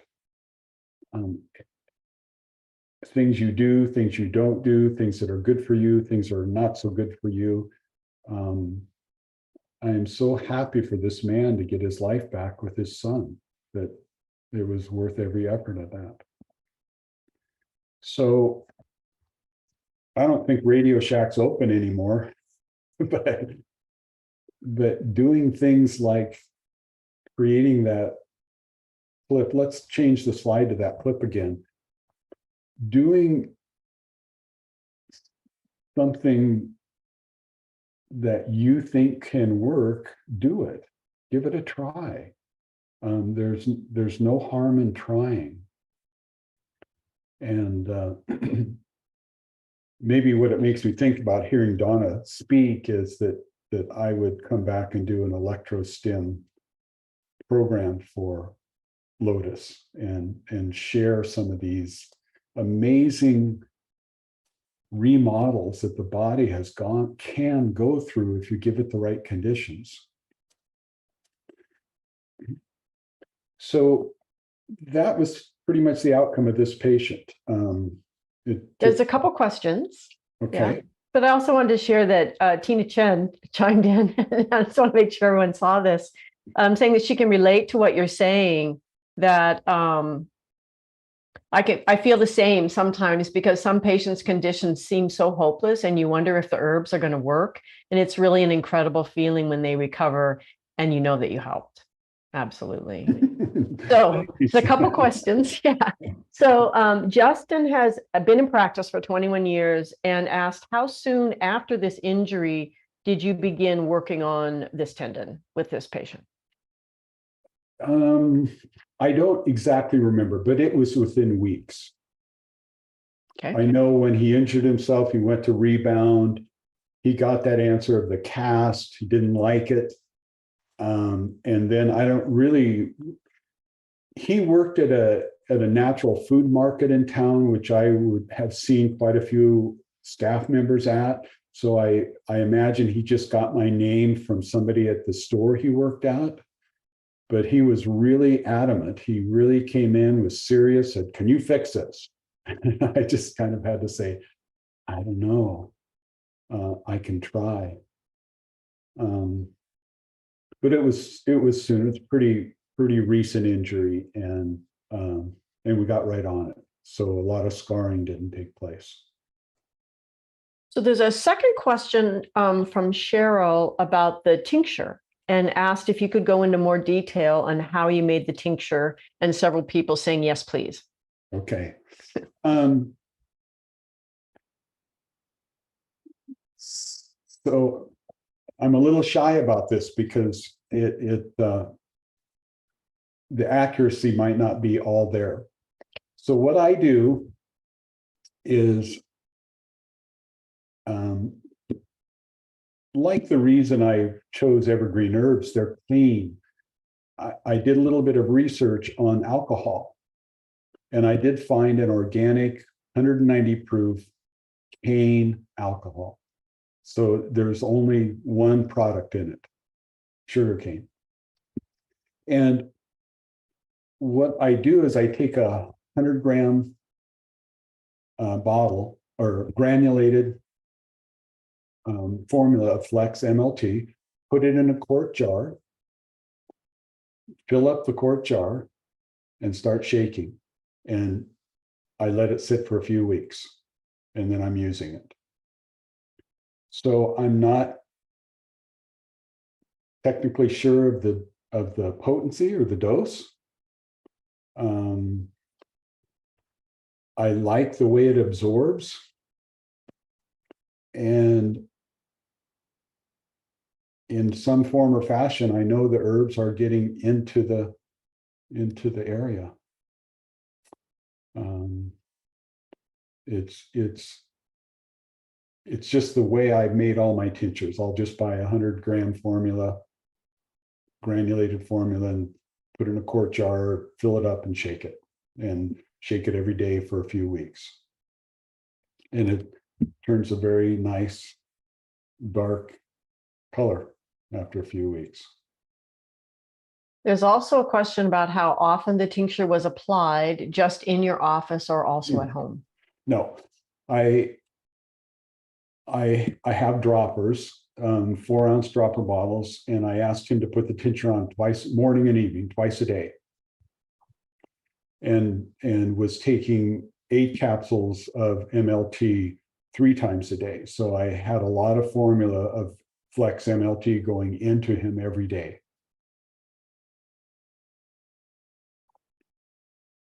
Do you actually have the name of that alcohol brand, or is that something we can circle back about? You know, I don't. Oregon is an unusual state.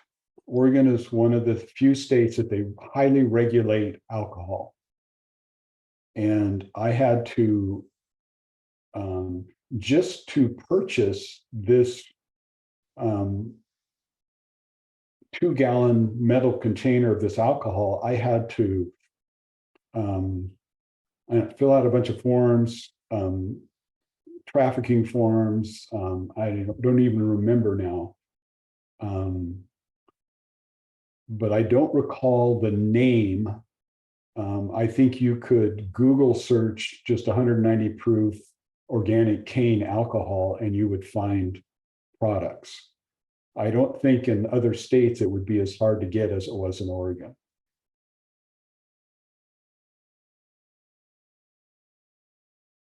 Okay. Yeah. Those are all the questions about this case study in particular. What's Yasaman? It's a different question, which is just, she's a practitioner for 2nd year of practice. Mhm. I have a 52-year-old patient who is beginning to have a bit of osteoarthritis in one finger. No other joints are affected. There's a small amount of swelling and no heat on palpation. Heat relieves her discomfort. I think one of the Flex formulas would be appropriate for her, but I'm a bit confused about which one would be best for her situation. She's not currently on any other medications. So it's a nice opportunity to just show how you would dive into the manual and pick the Flex formula.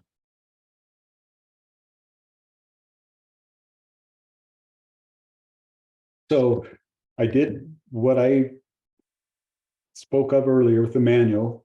I looked up osteoarthritis, and the book recommends Osteo 8 and a Flex formula.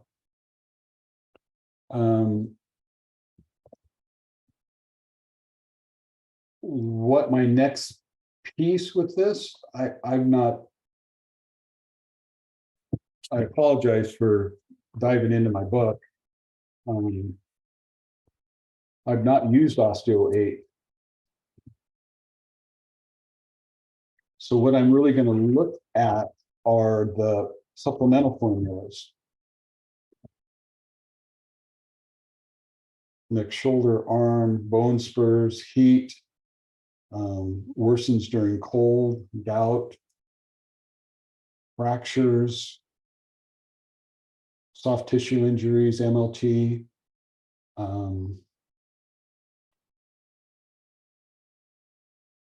Calm if they're a very highly stressed patient, Calm Z or Calm ES.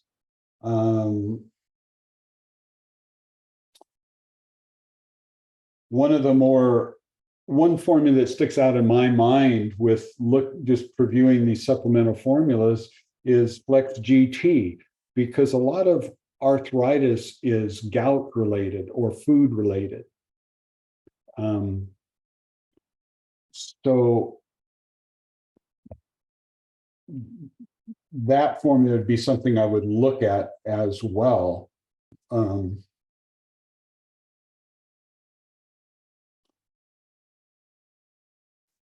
So what are the actions? Kidney, Jing, yin yang, tonify qi and blood. But so you can imagine, so right now his patient is got the needles in and twitching with the electrostim, and Richard's diving into the manual, doing exactly what he's doing right now. Mm-hmm. Yeah. So arthritis is a hard one because it can mean 100 things.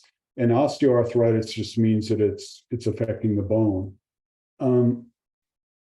Already in my mind, I'm thinking it needs more qi and blood circulation. Because whatever's going on there, we need the body to show up to help clear it. And so just looking at the Chinese therapeutic actions of osteo 8, replenishing kidney Jing, tonify kidney yin and yang, and tonify qi and blood. It's not a real circulatory or moving both either qi or blood formula. It doesn't sound like. And although Dong Gui is the first herb, so it does have some moving capabilities to it. But I would also think about, question the patient more about stressors in their life. And repetitive motion injuries. What type, why is it only happening here in this one joint?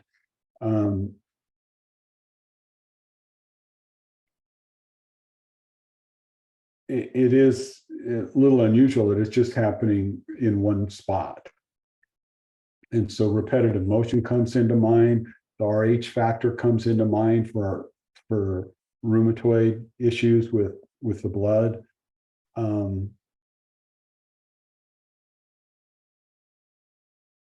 So it is a bit of a puzzle, and that's, yeah, a dentist. But the essence of your answer is to dive into the book. Use the book. Yeah. It is. It's got some complexities that are not figured out yet. And one thing I've learned, so I became a massage therapist and a neuromuscular massage therapist before going to OCOM. So I would have a job that I could change my life every quarter. We went to school 4 quarters a year, 5 years. And I had to change my life every quarter because my classes times changed. So I had to have a job for 5 years that I could do that with. So I went to 2 years of massage school and opened a massage practice. What that taught me, and I still do body work, what that taught me is that every job has repetitive motion injuries. And the biggest, funniest one I get is the guy who sits at a computer in a cubicle every day. Well, I don't move my body. How come my back or my shoulder hurts? People don't get it. It's still repetitive motion if you're just contracting your place in one position. Muscle needs to breathe. It needs to contract and relax. That's how it circulates the ions through it to contract and relax it. It gets rid of the waste products. We need to move. We need to flow. And so a lot of these disorders are congestive disorders and stagnant disorders. Now, a lot of times you can't change, person's got a job and they have to do their job. They have to earn an income and a living. And so sometimes your answer is not to stop the job, it's to figure out what kind of exercises or stretches or even herbal things do I need to supply to this person to get flow going in there, get the body showing up and healing it. Even though we're maybe repetitively using it or overusing it or something like that. As a practitioner, you see all sorts of conditions, and some things just you can't say, well, stop doing that. And now we have to figure out another way where they can keep doing what they're doing, but we have to figure out another way of how do we move it? How do we get flow to it? Get the body to show up? I mean, I've done finger stimulus, electrostimulus on massage therapists. So another thing I do a lot in my practice when I find a repetitive motion injury is I will have them go online and buy a TENS unit and use pads instead of needles to create stimulus in an area of their body that needs flow. So there are many ways to treat unusual things. And I can only say things like this because I've been doing it on my own for 19 years. You're new to this, so it seems insurmountable, but honestly, it's not. And I have to say what Donna said at break is an amazing part of Evergreen Herbs. Join. The knowledge and the wisdom, the expertise is there. These kinds of questions can be answered by many different people in many different ways. So the thought I always have is there is a way to fix this. And I just don't know it yet. Certainly the patient doesn't, but it's my job to find out how. So I do think you can help this person. And I would be humble with them and say, let's give this a try. And if that doesn't work, we'll give that a try. And let's keep working on this till we figure it out. And hopefully that helps you. So while you're all thinking, if you have any more questions about this tendon repair case study, there is another just herb question from Paige, which was earlier. And the question is, do you ever make herbal recommendations for patients when you have not evaluated them in person, for example, in a telehealth kind of consultation? And what do you think would be the main challenges for this? Okay. I'm going to say, yes, I do. And I'm going to say, we're going to talk about that because I've got a case study around that one because it is challenging. But it's very doable. So I'm gonna not shy you away from telehealth because we just went through a pandemic. A lot of people can't get to you. My practice is still way down compared to before the pandemic because people are still shy about coming to a small little clinic like mine. It's not a big, highly air conditioned and it's a little backyard practice. They're nervous and they should be, but. So I'm going to move us on to the next case study. Okay. Yeah. Yeah. Okay, my next case study is regarding a 55-year-old male patient, chronic pain and chronic sinusitis. And this man had a high stress job in the Fish and Wildlife Service in Northwest United States. And he was under a lot of pressure with that, especially with everything warming up and water problems. What he presented to me was left-sided sciatica all the way down to his toes, bilateral lumbar and thoracic pain, and chronic sinusitis. when I talked to him about has he had any diagnoses from doctors, and he had a litany of doctors and pharmaceuticals, and what had happened to him a few years ago is he had a fall injury off his roof. He fell one story of his house, landed on a piece of rebar, and it punctured his left gluteal muscles and came through his left groin. So he had a pretty extreme accident.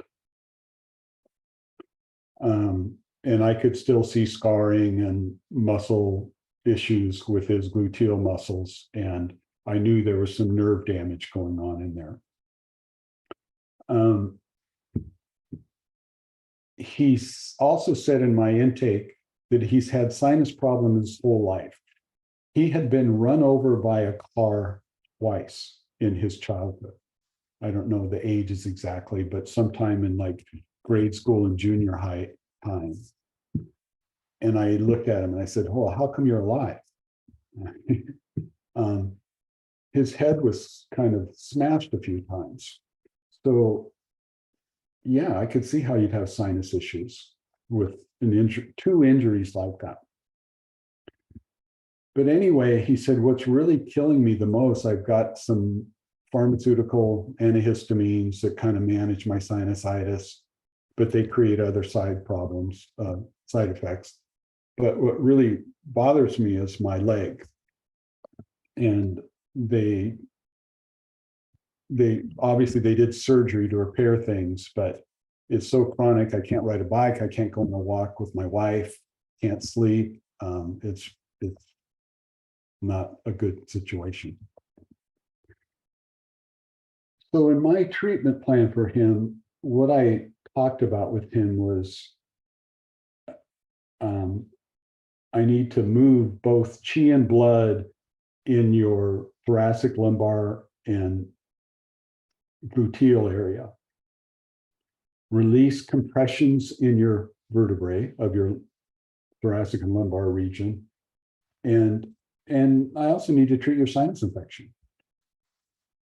And he said, well, how can you do this when all these great doctors I've had for a long time can't? And I said, well, it's not going to be me, it's going to be you. It's going to be your body. So we're just going to try to kickstart your body into working in relieving this and fixing this. So the collection formulas that I used for him was playing around with back support chronic and back support HD, herniated disc, and flex NP, nerve pain. So it seemed like I could use different formulas, and I treated him for how many years? 7 years.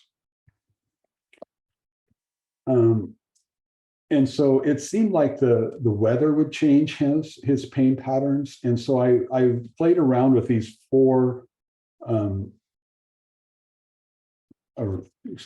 three circulating formulas for quite a few years. And I'll share with you how we finished all this up, because it seemed like one would work better than another in the spring or the summer.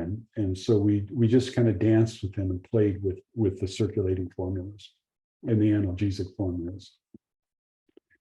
And then for his sinuses, I started playing with Magnolia and Pure Area together, and then we're on Pure Area.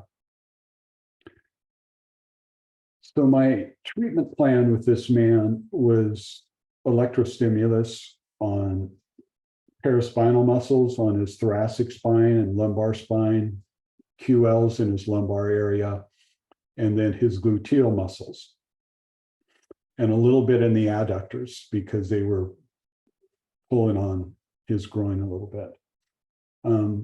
I did a lot of gua sha cupping with him, different regions at different times, and body work and deeper tissue massage. His limitation was he was on Kaiser insurance. He had 12 visits a year. So I treated him once a month, and I did that for 7 years. And realistically, I'll say that we didn't get any real lasting effect. We got him to a place where he could sleep better, he could go on bike rides and walk with his wife, and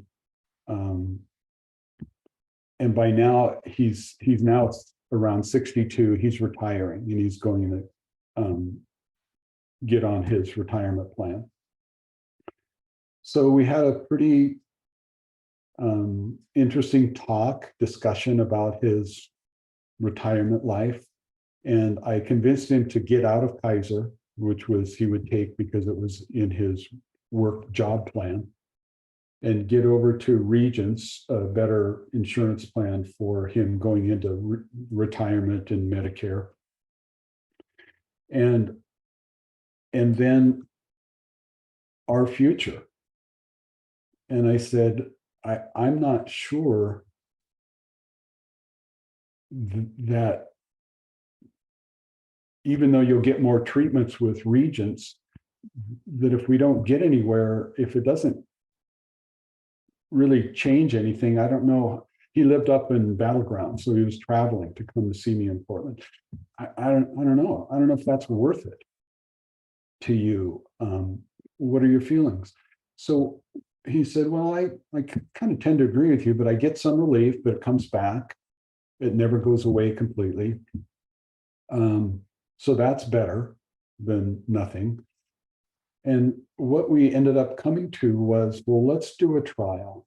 Let's try herbal therapies for a while and see how that does. If that changes your picture better without me beating you up so much, if it is worse and you can't stand it, I don't know where it's going to go. So why don't we do a trial and we'll get back together and we'll talk about things. So we did. I played around a little bit still with back support, chronic and HD and flex and pure area. And what we've settled into for almost a couple of years now is I'll get an email from him. He'll go, well, 15 more bottles of Flex NP and 15 more bottles of pure area. And he goes, it's low level. I'm doing great. So I did talk to him a little bit about his stress levels. And I think a big change that happened for him was his stress levels came down hugely upon retirement. So now his kids are out of the house. It was just he and his wife, and he's retired. And he had a great retirement plan, so they didn't have to work or worry about money. And so I think that had a big piece to the puzzle. And so, you know, I don't know offhand, timing wise, I have him dose, but I don't think he's following. I think he follows it up and down as he gets better or worse with either environmental allergens or cold, damp weather or things like that. I think he's become a pretty good compliant patient with his Flex NP and his pure area clear sinus, because all I know is he goes, I'm happy. Life is good for me now. And so that's where we finished. I just drop ship him herbs and they're enjoying their retired life. So that is an option. The reality of all of this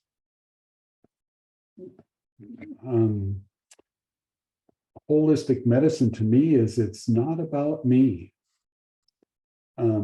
It's about getting your patient to a place that they're happy. Life isn't perfect. It'll never be perfectly balanced. Things always come up. Life is life. And it's just music to my ears to know that this man loves his retired life.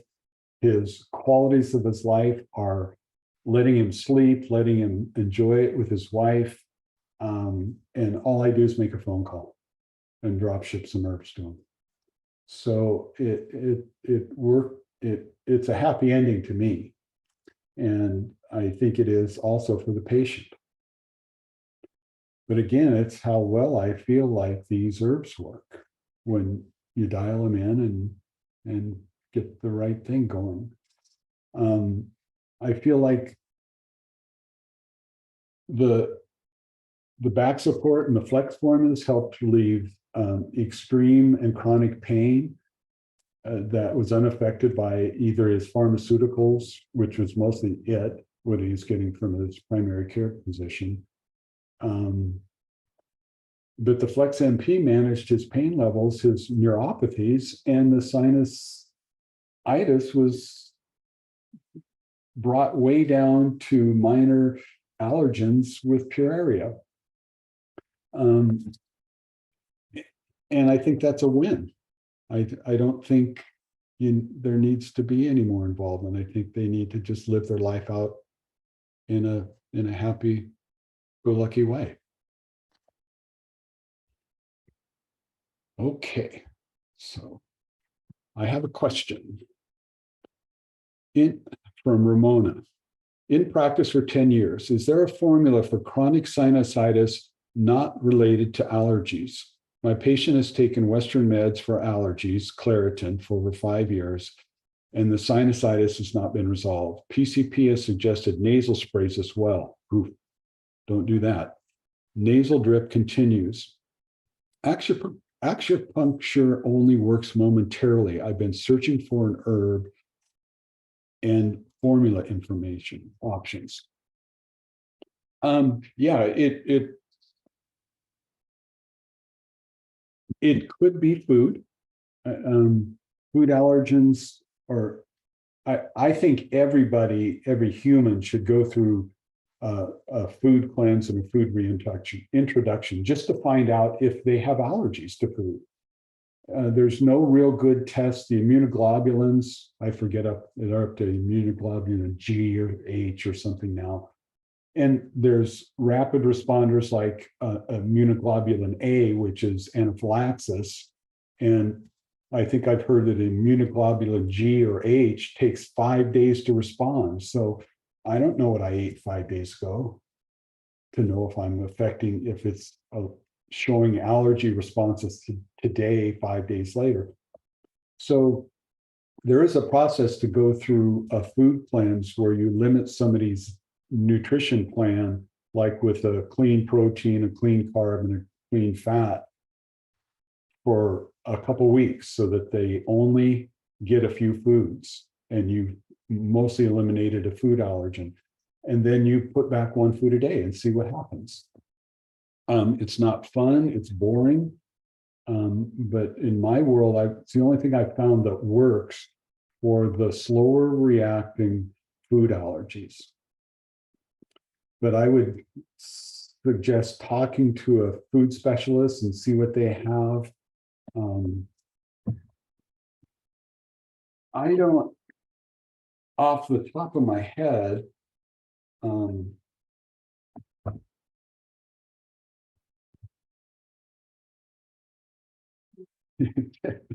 I'm laughing because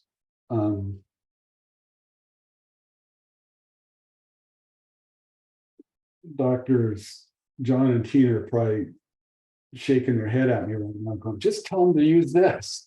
I'm sitting here looking for nothing under food allergies. Allergies, right? Nice. Skin dry, wet, allergic, asthma.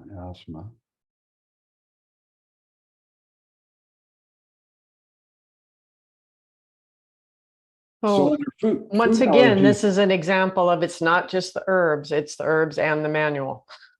right.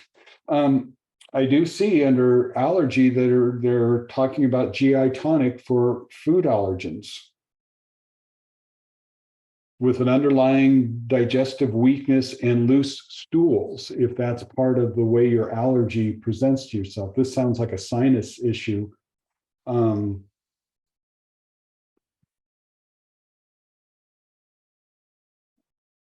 But I guess what I would work with if Claritin is not clearing, that's a pretty strong drug. If it's not clearing up the sinus dripping in postnasal drip, I'm not. My first choice probably would try a little trial of Magnolia because it's warming, and it could be that it's a weak patient and a cool patient, and there could be some cold injury involved with the patient. But you could see that in the tongue and pulse and getting a history of the patient. But I would also give a try of GI tonic of what's suggested in the book and just see what that produces. I would look into the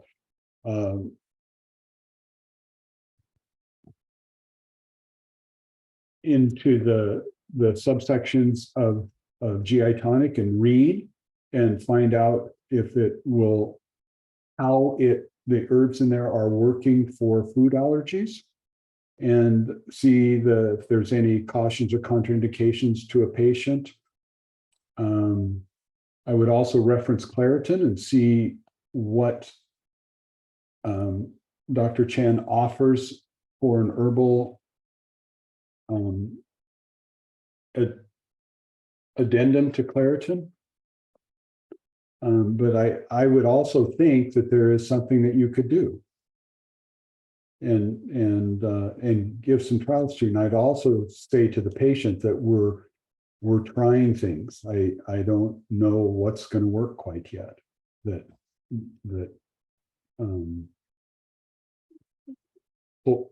I think we can probably find something that will, whether it's a food challenge and a food cleanse and reintroduction, or if the qualities of GI tonic work well for a slow-acting immunoglobulin. I don't know quite yet, but I know that I would give something a try.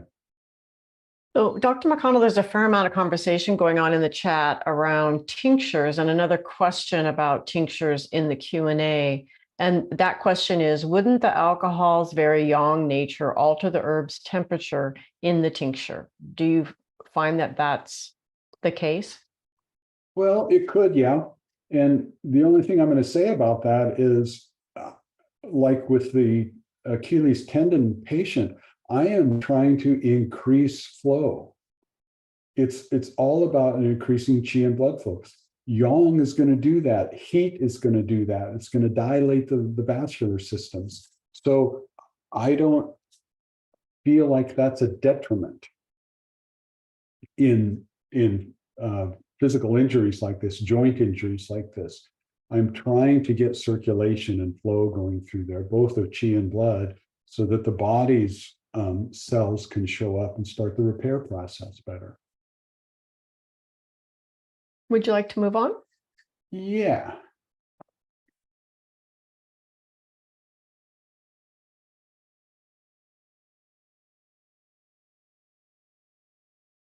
So my third patient is a 48-year-old female, which presented to me initially with left-sided sciatica, low back pain, some neck and shoulder pain, and a real challenging menstrual cycle. And also there was some insomnia into that. So pretty tangled up. The Western diagnosis was disc degeneration, which is a common diagnosis that I see. And it's not that I don't disagree with the disc being compressed, but I think the compression is more muscular than an actual real degeneration, especially at this age. As a paramedic, I got to see grand mal seizures often, and I saw them fracture bones, arm bones, leg bones. Muscle is strong. It can certainly compress discs from, paraspinal quadratus from back muscles. So I don't believe the disc is degenerated. I think it's compressed more often than not. But anyway, that's just my observations in my practice. So what my diagnosis of this patient was, to move qi and blood, stagnation, correct a structural imbalance that I analyzed in the patient. I saw some qi and blood shu deficiency from the heavy menstruations, so I needed to tonify as well. The trouble with tonifying too strongly is that it's stagnating. And so my first thought is I need to move things. So I have to be careful in this dance because I need to tonify at the same time, but then I also need to move things. So it's a little bit of a dance. And in my treatment plan initially for this patient, it's a longer term patient. So I'll talk a little more about the evolution of how this all went down. But the treatment plan was to move and tonify qi and blood, nourish the yin, which is also going to be a little stagnating, and calm the Shen. And one of the qualities of I don't know if you see this in your practices.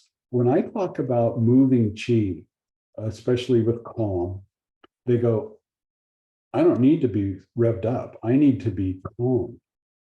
And I go, well, hang on. Hence the name. You will feel calmer if we move your qi through all of your elements, through your earth element, your water element, your wood element, your fire element, your metal element. You will feel more relaxed. And so that's one of the dichotomies of this medicine, is that we use language and people don't understand the language, and they can't understand it until they feel it. So there's two things going on here. I need to move things, move qi and blood, and calm this body down, but I also need to nourish it and tonify it. The collection formulas that I used and continued using as time went on were back support chronic, back support HD, neck and shoulder chronic, herbal analgesic. So those were the circulating formulas and analgesic formulas that I used and played around with to find resolution with this person. The one thing I did around the structural aspect of this patient is I did some Tuina techniques of looking at the hip, the level of the hip, the movement of the hip of the SI joints, and then had her PCP send her to MRI clinic in town. We have a physician, Dr. Wei, who does a 50-inch X-ray, and he mics out the calcaneus, the tibia, the two legs of the femur and the short leg up to the ball, and the iliums, and he gives you with an outcome.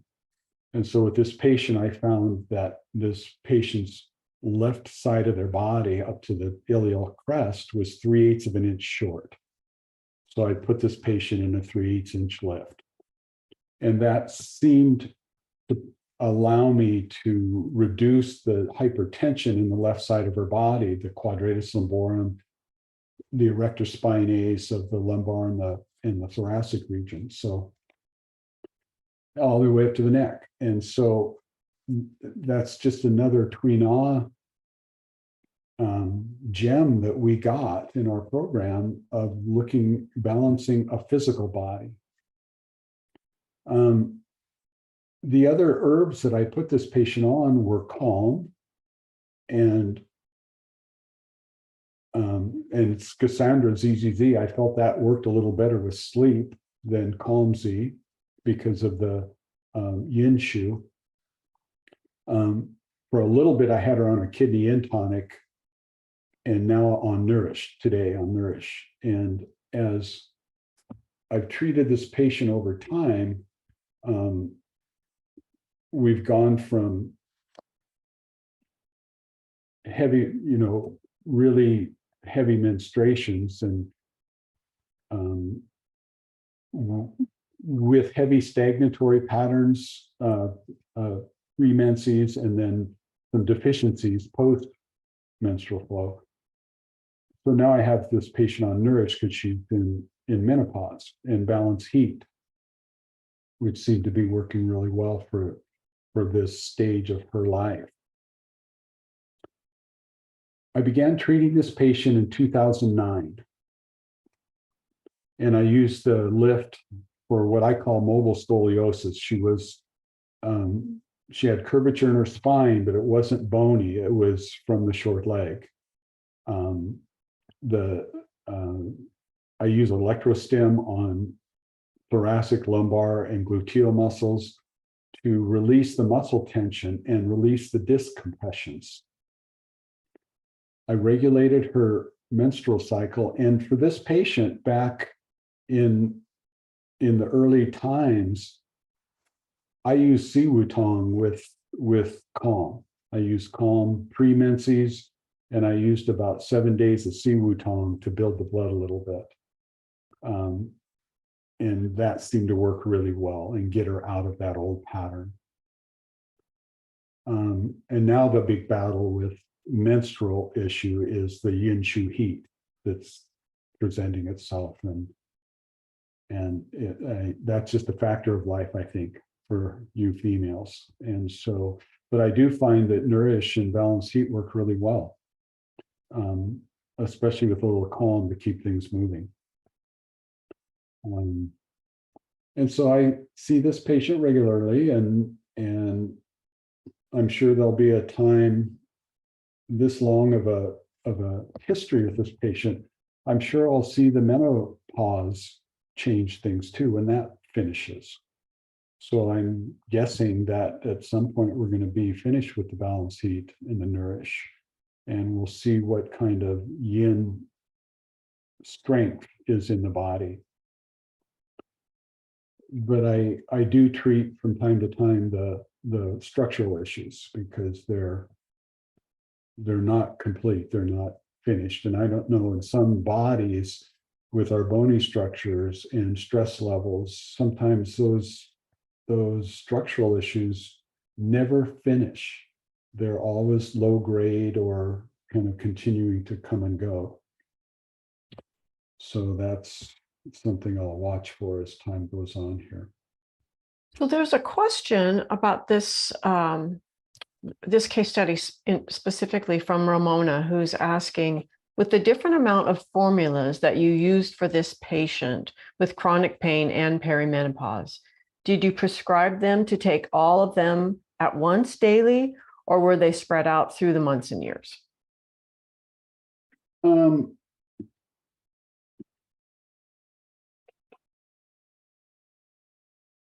I'm going to say initially all at once, but I did not prescribe back support, back HD, and neck support chronic all at the same time. She would take one of those, and herbal analgesic. So in the initial stages, I would use a analgesic formula with blood circulation and Calm and Siwutong for the menstrual issues. So those were taken simultaneously 3 times a day.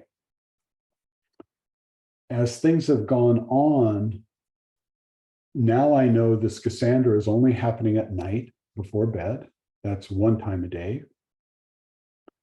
The Nourish and Balance Heat are in the 2 to 3 times a day. And I think I can't remember. The analgesic herbs are used intermittently, not constantly. So I would never load all of these formulas that I read to you, or I would never load somebody up with all of them all 3 times a day. That would be far too much. I think I said earlier, sometimes what I'll do with multiple formulas is I will have the primary formula on morning, afternoon, and evening, and a secondary formula at mid-morning and then mid-afternoon.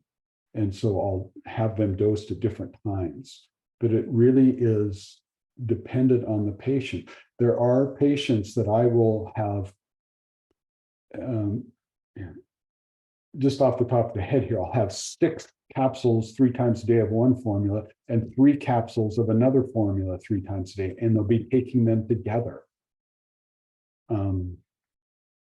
You know, especially with something like Herbal ABX and another antimicrobial for a throat or for an infection somewhere. I'll maybe hit it a little heavier all together for a while till we get that infection down. So on the topic of the body pain and structural work, the question from Ramona is, have you worked with patients post-orthopedic surgery, like a hip or a knee replacement? And do you have a formula you would suggest for that situation?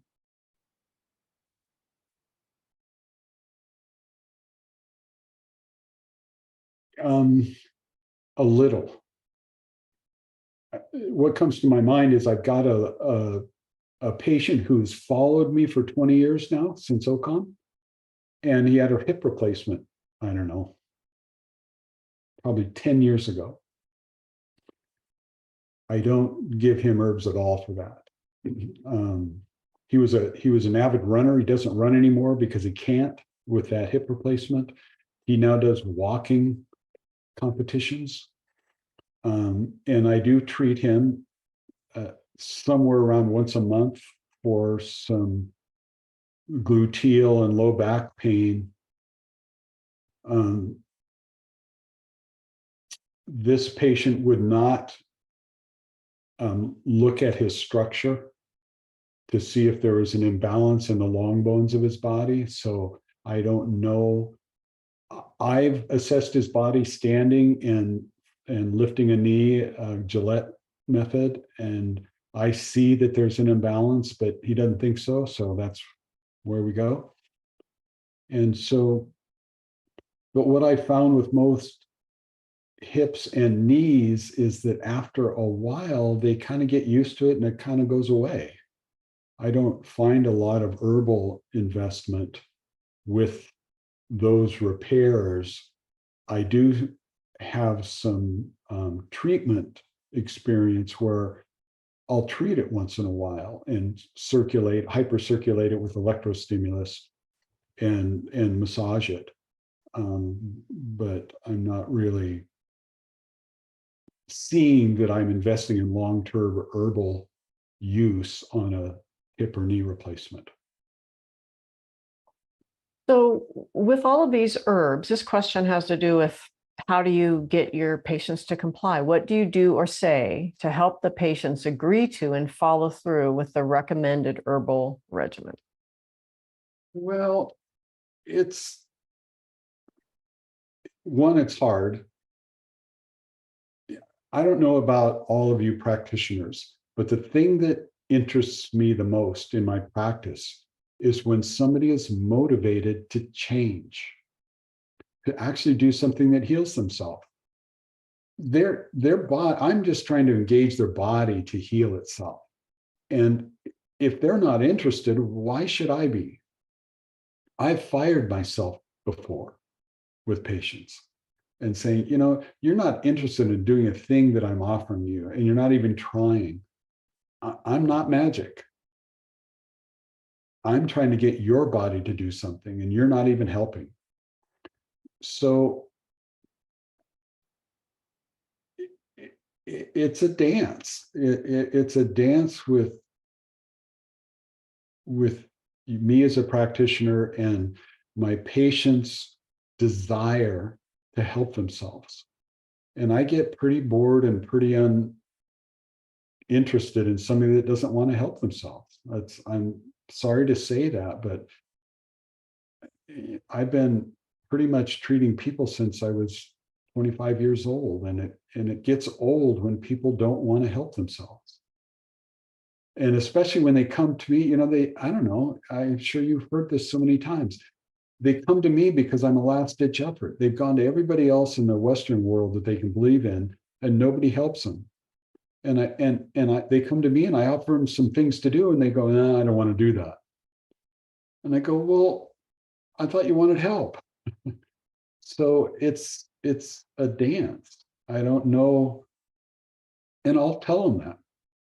I'll say that to them, when I hear them say nobody could find anything wrong, I'm happy, because there's nothing grave wrong. They don't have cancer.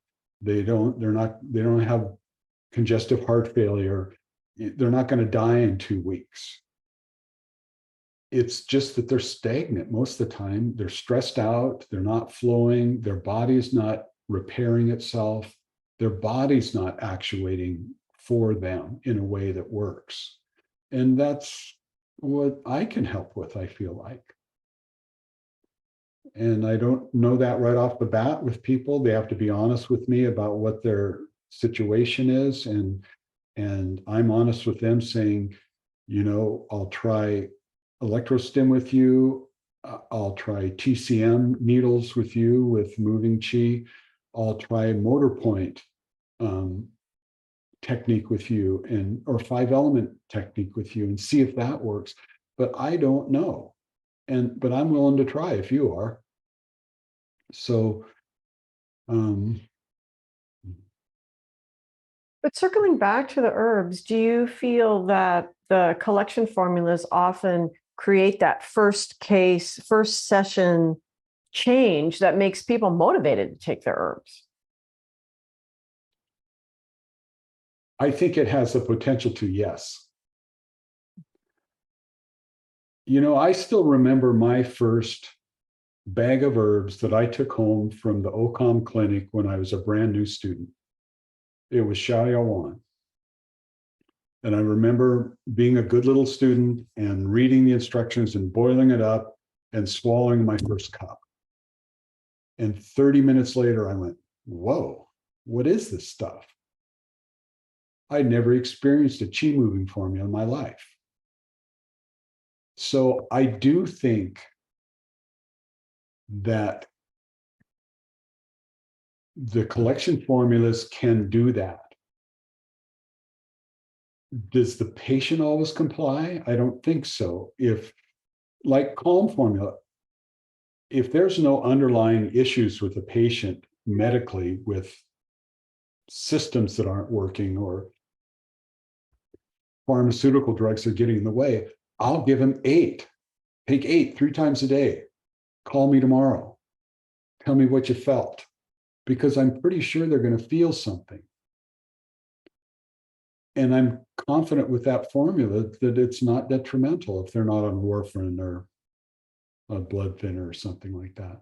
So I do. I trust them. I believe in them. And I think if a person really wants to help themselves, they'll follow through and they'll do it. But that's sometimes hard to get. Are you ready for the next case study? Yeah. Are we done with questions on that one? Yes. Okay.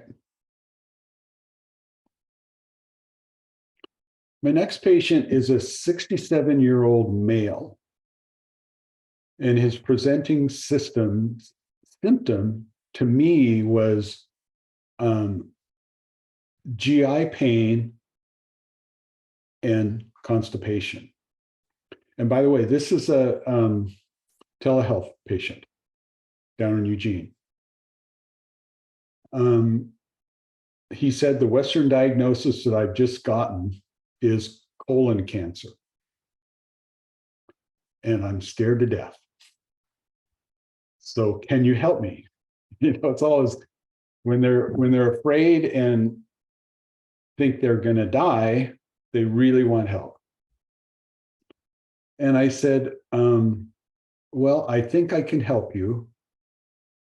I cannot treat you, and I'm going to advise you to follow your PCP's recommendation on the chemo and radiotherapy plan that they're designing for you. I'm going to urge you to do that. Because no, I'm not going to treat you by myself. And so after talking to him and getting his life patterns and understanding this patient a little bit, what I diagnosed him at was a yin shu with a deficient earth element, and which helped lead him into colon cancer. I don't think he ate really well. I don't think, I mean, I had a lot of Western thoughts, like probably had a leaky gut, probably didn't microbially deal with his body that well. But anyway, that's all guessing by me. I just think that he was deficient in his earth element, and maybe a little bit of his age was a little bit yin shu. So the treatment plan was chemoradiotherapy by Western medicine. And they told him, I think they said that this is treatable, so we feel like you will have a positive outcome, which was wonderful to hear the patient display that to me, because it calmed some of their anxieties. Mine was to tonify the yin and earth element, harmonize the middle jiao, and strengthen the immune system. What I asked him to ask his, I'm not versed well with chemo and radiotherapy. I've heard a lot of stories about them, and one of the stories that concerns me is when they shut down the immune system. And I'm not sure which therapies they do that in. So I asked him to go to his primary care and say, are you going to shut down my immune system? Because my plan is to strengthen it and tonify him. So if they're shutting it down, I'm not going to do that. I'm not going to go against, fight the body. I'm not sure I agree with shutting down the immune system, but I'm certainly not going to wager a battle inside this patient with my tonification processes. So I've used CR support often, and it's most of the time given me the results I wanted. And the times it didn't were the times that I realized I am uneducated on different chemo and radiotherapy patterns and what they're doing to the body. What I learned from this patient was, he said, that herbal supplement saved my life. He walked to the treatment center. I don't know how many blocks he was away from it, but he walked there. He walked through 12 weeks of chemo and radio. At the other side of his chemoradiotherapy, his primary care oncologist said to him, I have never had a patient sail through this chemo radio for colon cancer like you. I've put every other patient I've had in the hospital for the last few weeks. How come? I mean, it didn't sound like he was in that great a shape. And it's like, how come? And he goes, oh, well, that's easy. My herbalist gave me this herbal formula. And by the way, I also put this patient on turkey tail mushrooms, which I use to tonify the immune system. I just found that that's a great immune stimulus. And the PCP responded to my patient, said, oh, well, those didn't help any. So I don't know how you did so well, but congratulations, you're cancer free. And so I'm not unversed in hearing this statement from specialists and oncologists and PCPs, but I'm looking forward to the day that they will maybe learn something and learn a little bit about what happens. What was the outcome of this formula for me was his chemo and radiotherapy was focused on his colon. So what I learned from talking with this patient was that it would just turn his stool to water. And the CR support just solidified him. It just tonified him. I'm sure the turkey tail had a little bit of tonification there, but I don't find that it heats the body a lot, even though it's tonifying. And so I do use it for tonification, and I don't find that it stagnates much. But anyway, he said, man, I'd take that formula after my session in the morning, and I could just feel my stomach consolidate. And I wouldn't diurese. Now, conversely, I had a patient who had throat cancer. And so I sent this, and this was also telehealth. I sent this patient CR support. And I started this patient was older, in his early 70s, like 3 or 4 days before starting. And his response to me was, since I started taking your formula, I haven't pooped yet. And I said, oh, well, stop. That's not good. You need to be evacuating. What I learned through his process was, I also gave this patient turkey tail, was that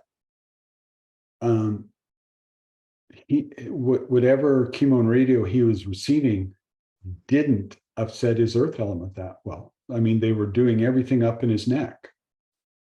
And now the chemo kind of goes through the whole body. So I don't know, I don't understand it well enough to know. They're just killing everything off and all your good bacteria in your gut. So I would think any chemo would disrupt your digestive tract, but obviously it didn't in this case. That's all I know.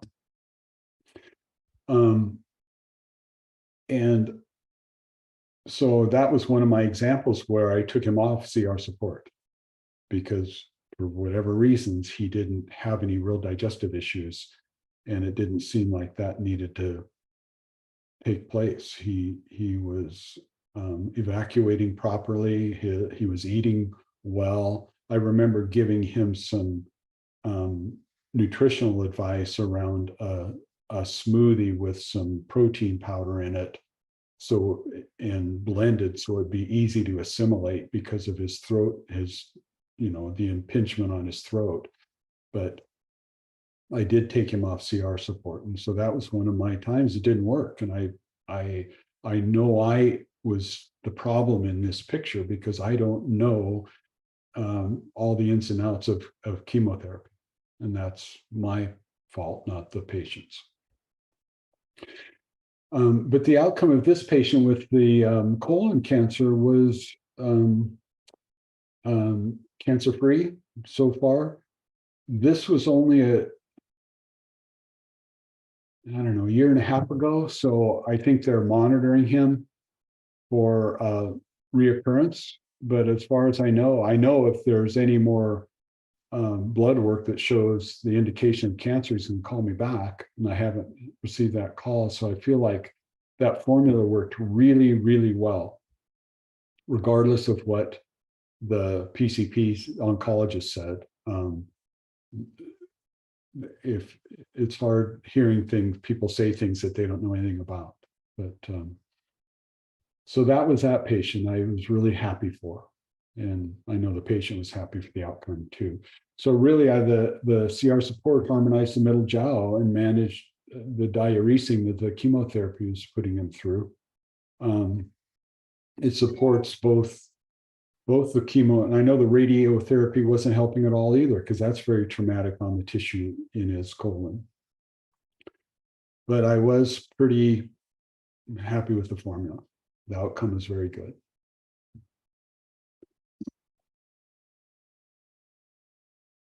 No one's posted any questions. So I have one, maybe this was a while ago. This is still about tincturing and the yang factor of the alcohol. And it's just asking. I must have said something out of place here. I did not give the woman with. No, it doesn't have to that. It was just back in the conversation around the tincturing. This doesn't have to do with a case. It just was asking in general, in this option of possibly a pyramid. Would the heat sign, the heat sign? Well, it could. I guess it could. But it was about tinctures. Right. It might not be that I would still play with one.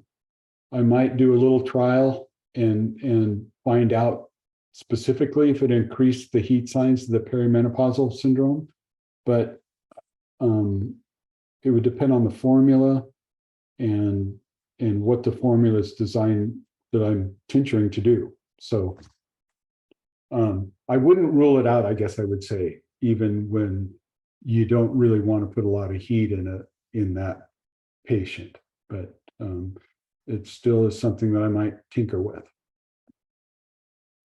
Would you like to move on to the next case? Is there any Yes. questions about this one? Okay. Yeah.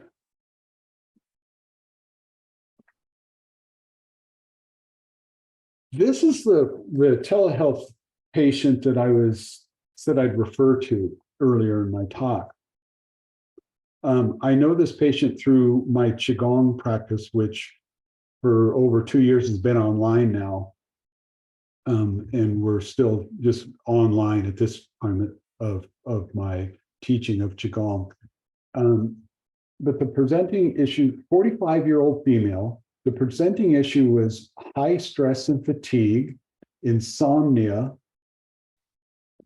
and a weak stomach, stating that she has a lot of food allergies. She's very tenuous on a lot of foods and nervous about different foods, and looked exhausted at that age.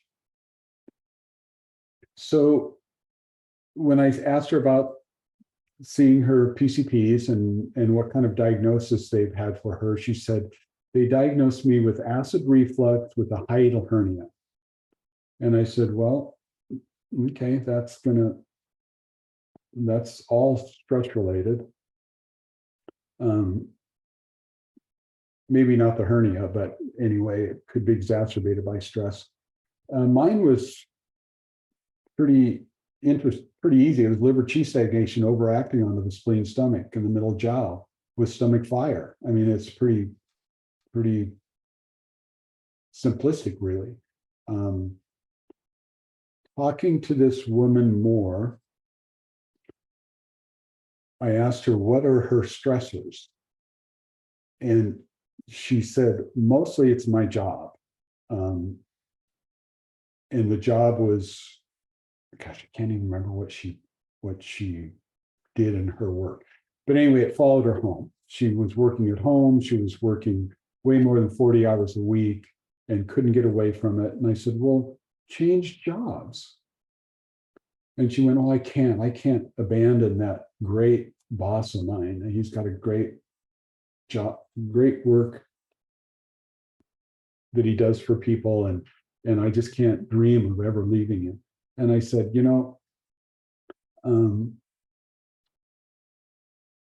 this is not a good direction for you.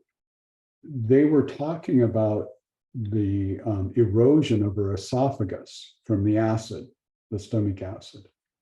And I said, if that continues for years to come, you're going to be on a bag, a feeding tube. So, yeah, I think your boss is great, but you have to think of yourself here a little bit. And so at the time, she said, I'm off work for 3 weeks because I need to heal. They want to schedule my surgery to repair the hiatal hernia, and I don't know what to do. So I said, well, replacing the hiatal hernia is probably not going to change too much. It might change some of the acid reflux, but I don't know whether it's going to get rid of it, because if you're this stressed out to look this way, there's other things that need to happen. So my treatment plan was to move liver qi, harmonize the middle jiao, and learn more about her stressors. Because I just felt that's way too much stress. And why would you erode your body over a job? So I've learned through watching this patient. Oh, let me say what I'm sending her now. I'm sending her calm and calm granules because she loves the tea, and she will take that at night before bed. And I introduced GI care for the stomach fire. And I mean, I don't know how many months it took her to take it, just to start it. She said, I'm afraid. And I said, afraid of what? And she goes, well, I have so many food allergies. I'm afraid to take this herb, this formula I've never taken before. And I go, yeah, take one and see what happens. If you got a sensitivity to it, especially a big one, it'll show up. So just a couple of days ago, I sent her 3 bottles of GI care because she started really slow, getting confidence and building it up. And it's helping her. I have her on a pretty high level of calm every day. Like 12 grams of calm. And that's helping. Although when I got the email the other day, it said, well, I've gone back to work full time. My symptoms are starting to come back. And so I sent her 3 bottles of care and 3 bottles of calm. And I just said, well, fill me in on your symptoms, because I want to know where they're at and where your surgery is at. And stick with this. Take these herbs correctly. And let's work on your stressors.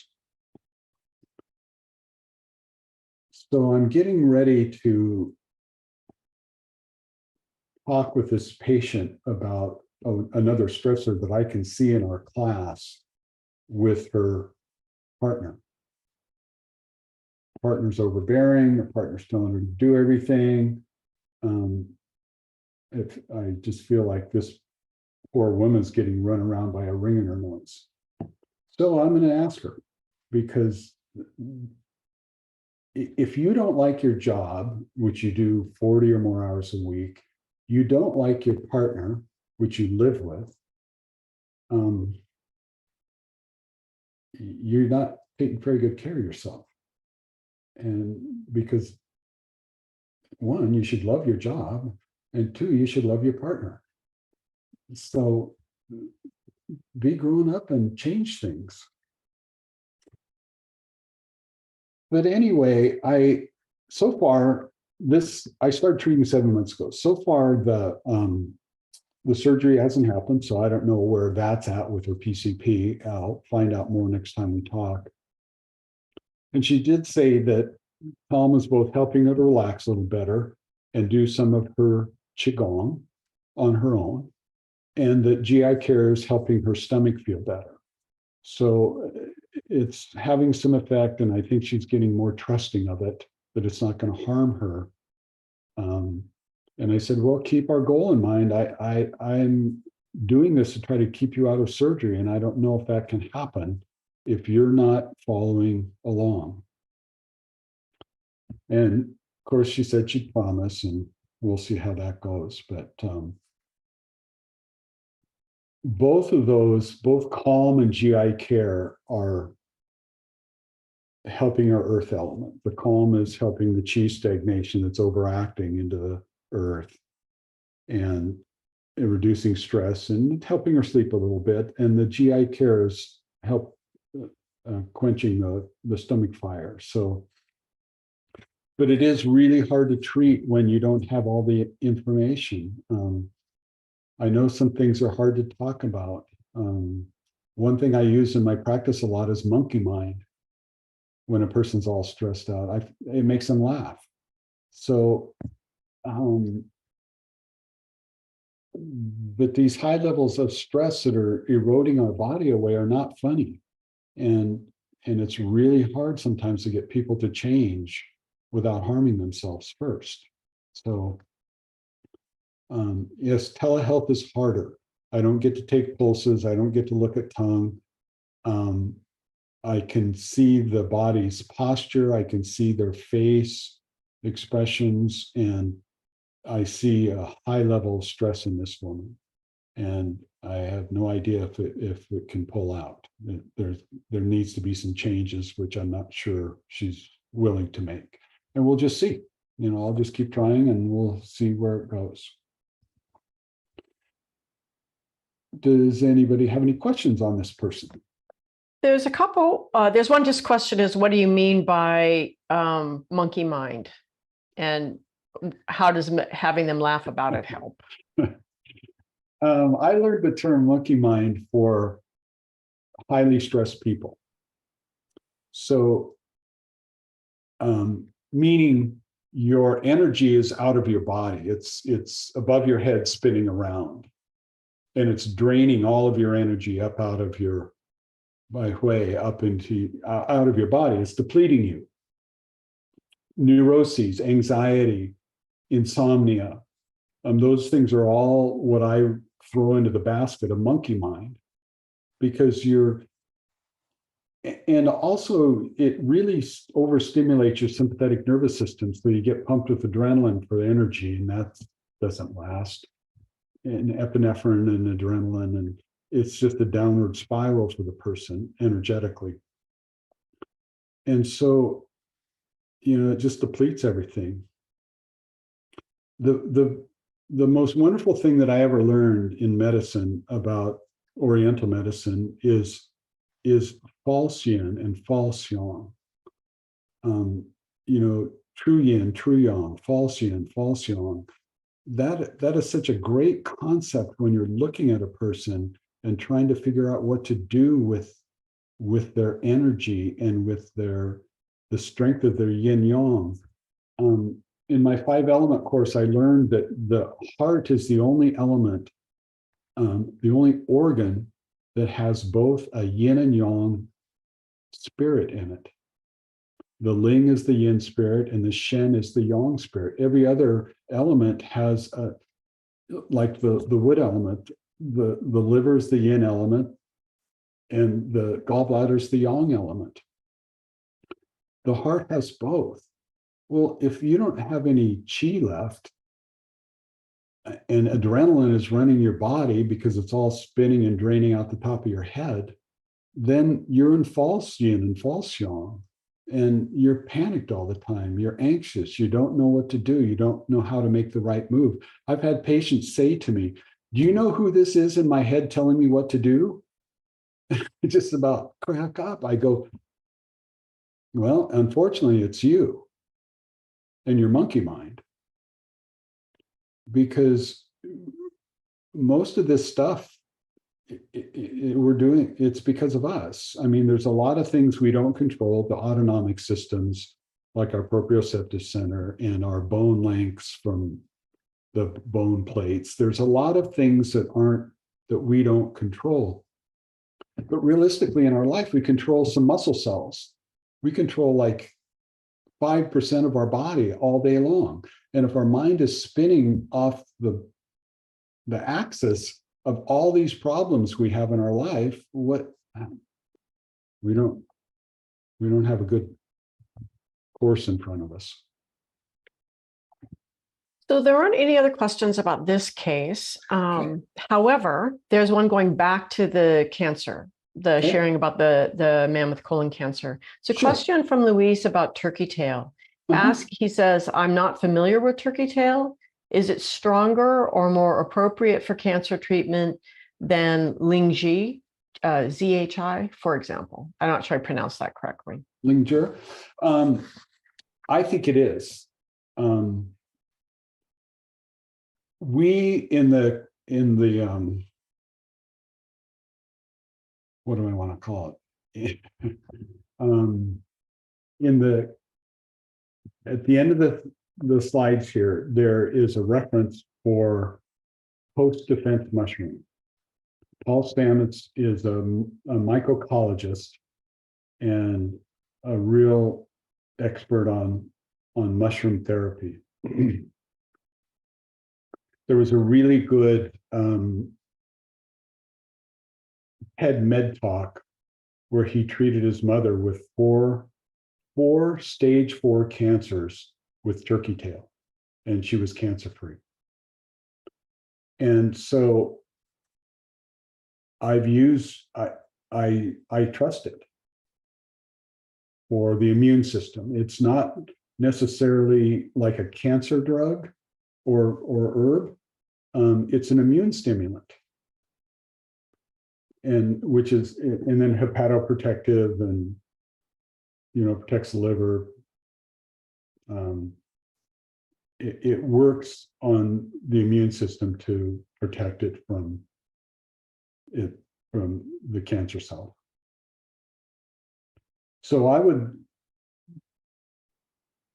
I'm a big mushroom believer and use mushrooms for my own self. And I'm starting to grow them on some property that I own.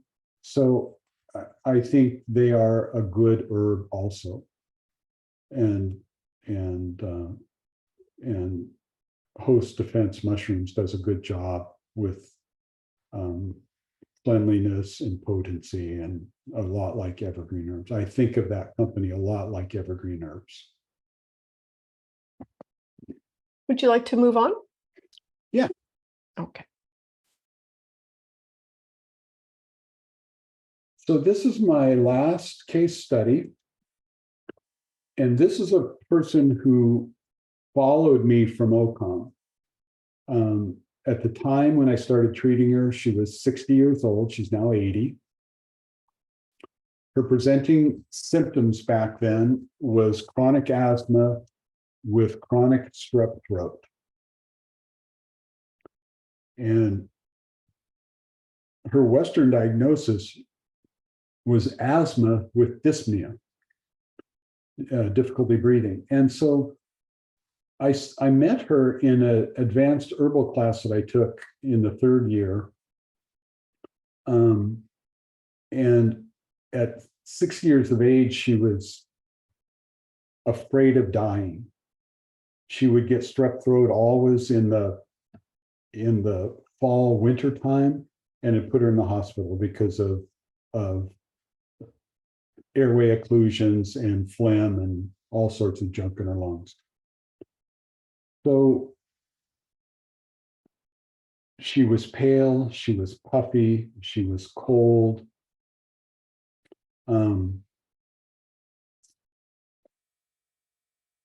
The Western guys had her on a bronchodilator, inhalers, which are horrible, and Lasix because of her fluid buildup. She wasn't with congestive heart failure, but she was puffy. And so they were worried about the fluids in her body. And my diagnosis was yin chu with liver stagnation overacting on the spleen stomach, because later in life, I learned that she was addicted to codeine, and which wrecks your gut. So she had a lot of problems. And I have to almost say it's really amazing that she's still with us. She's pretty frail now, pretty kyphotic, and deficient. But she comes every 2 weeks.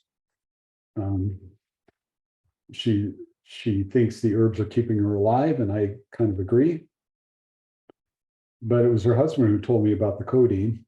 She won't admit that she takes codeine all the time. It's like her cough syrup, I guess. And so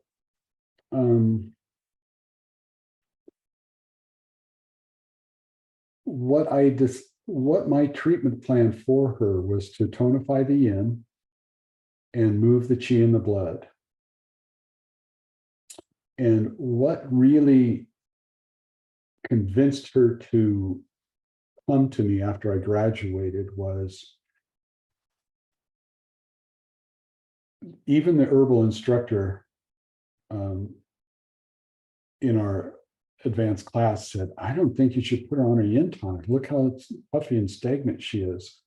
And I said, yeah, but she's so dehydrated, and her ion level is so low. She's not can't hardly circulate what little bit of fluid she's got. She's all puffy. And so with I don't even remember the Qi blood formula because I was at OCOM. I had not known about Evergreen herbs yet. But I put her on a really good Qi and blood mover and a yin tonic, and she popped out of it. She thought that was amazing. So did I, and the instructor. But both the bronchodilator inhalers and Lasix are powerful dehydrating herbs or pharmaceuticals. And so today she's not on a dilator or Lasix. And so that's a real win. So today I have her on GI tonic. How do I say? I'm going to say this differently. She will buy or take home GI tonic, Herbal ABX, Lonicera, Magnolia Empyrea Clearsinus, and Respiratory CF. Now, by no means does she take all of this every day. I know she takes GI tonic twice a day, afternoon, late morning, late afternoon. She plays around with Magnolia Empyrea when she gets a little more congested or dyspnea. And she's using Respiratory CF at night instead of so much codeine because she's really nervous about her throat and the esophageal or the spasm she has.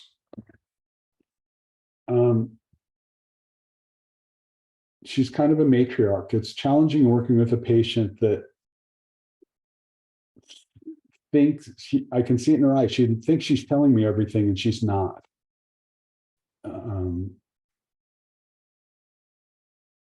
And I mean, her husband's talked to me and said she's wasting away, which she is. And can you help her? And unfortunately, until the GI tonic, a lot of herbs would really upset her stomach. And I mean, especially things like ABX or Empyrea Clearsinus were too cool for her. And so I would, if she would take that, I'd use it with food. But she's muddling along and using her herbs to her, I guess, decisions about how they work. And she doesn't listen to me that much.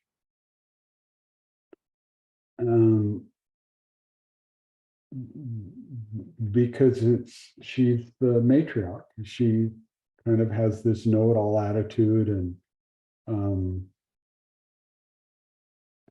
she throws me a bone every once in a while and goes, well, you kept me alive for 20 years. I guess. But it just still talks to me about dancing with these herbs. And they know they're not always compliant, know they don't always work as well as I would hope they would. or no, I'm not always on target. But over time and playing with them and getting a more compliant patient really makes them work well. So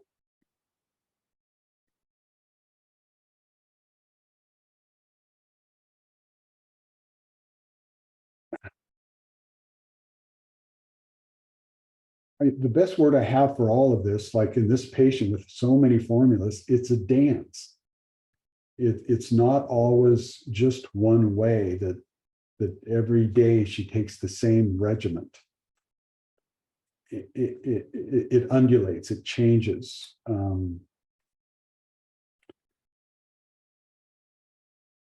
It is hard when there's incomplete information about the patient's life, incomplete information about opioid use. That's horrible for the gut. And but it doesn't mean you can't make things work. And so I'm just going to say kind of the same thing. Keep trying. Figure out a way to make it work. And this manual will give you all so much help. And Dr. Chen has given me so much help over the years of emailing him with tough clients and giving me advice, herbal advice, or don't treat advice, to be cautious. And so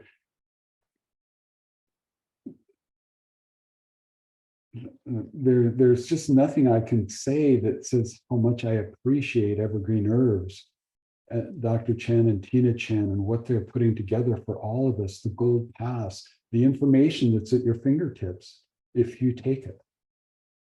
I'm a Gold Pass member. So this medicine is big, it's vast, complicated, but it integrates into the body really well. And you can never know it all. You will. The beauty of this is I'll keep learning every day till I die, because there's that much to know.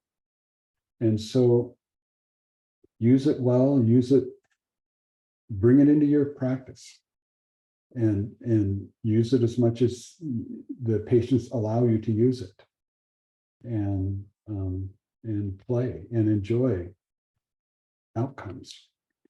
They're there to be found.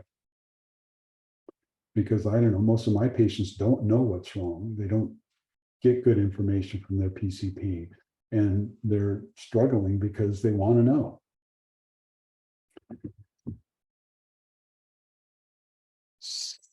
So I think that's about all. In conclusion, I'm just going to say what the slide says. The collection formulas are accessed and amplified through the use of the clinical manual. It's an unbelievable resource, that manual.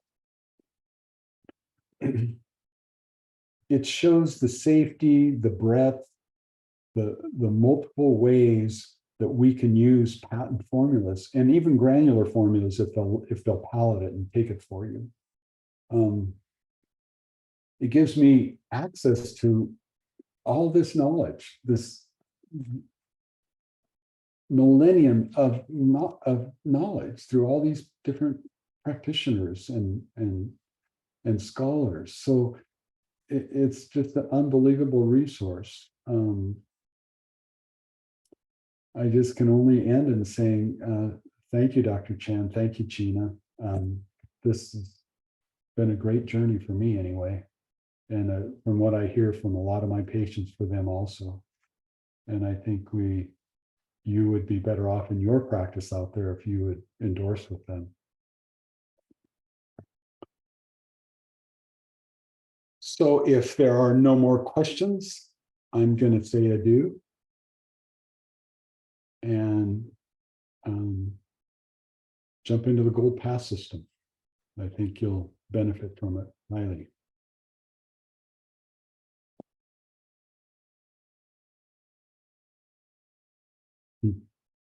Thank you, Justin.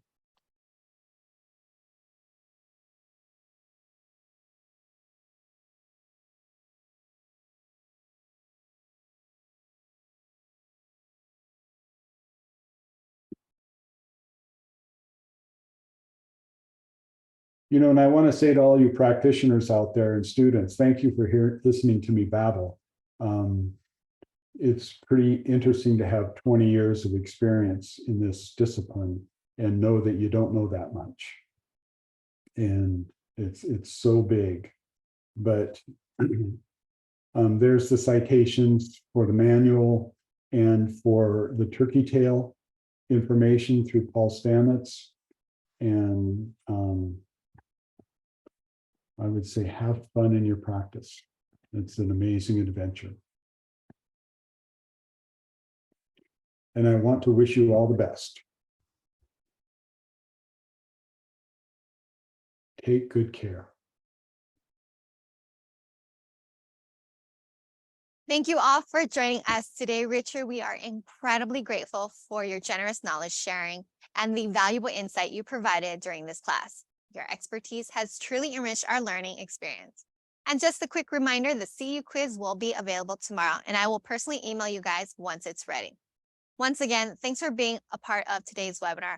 And be sure to mark your calendars for our upcoming one on July 15th, titled Ethical Inclusion of Cultural Competency and Health Disparities with Kimberly McMinn.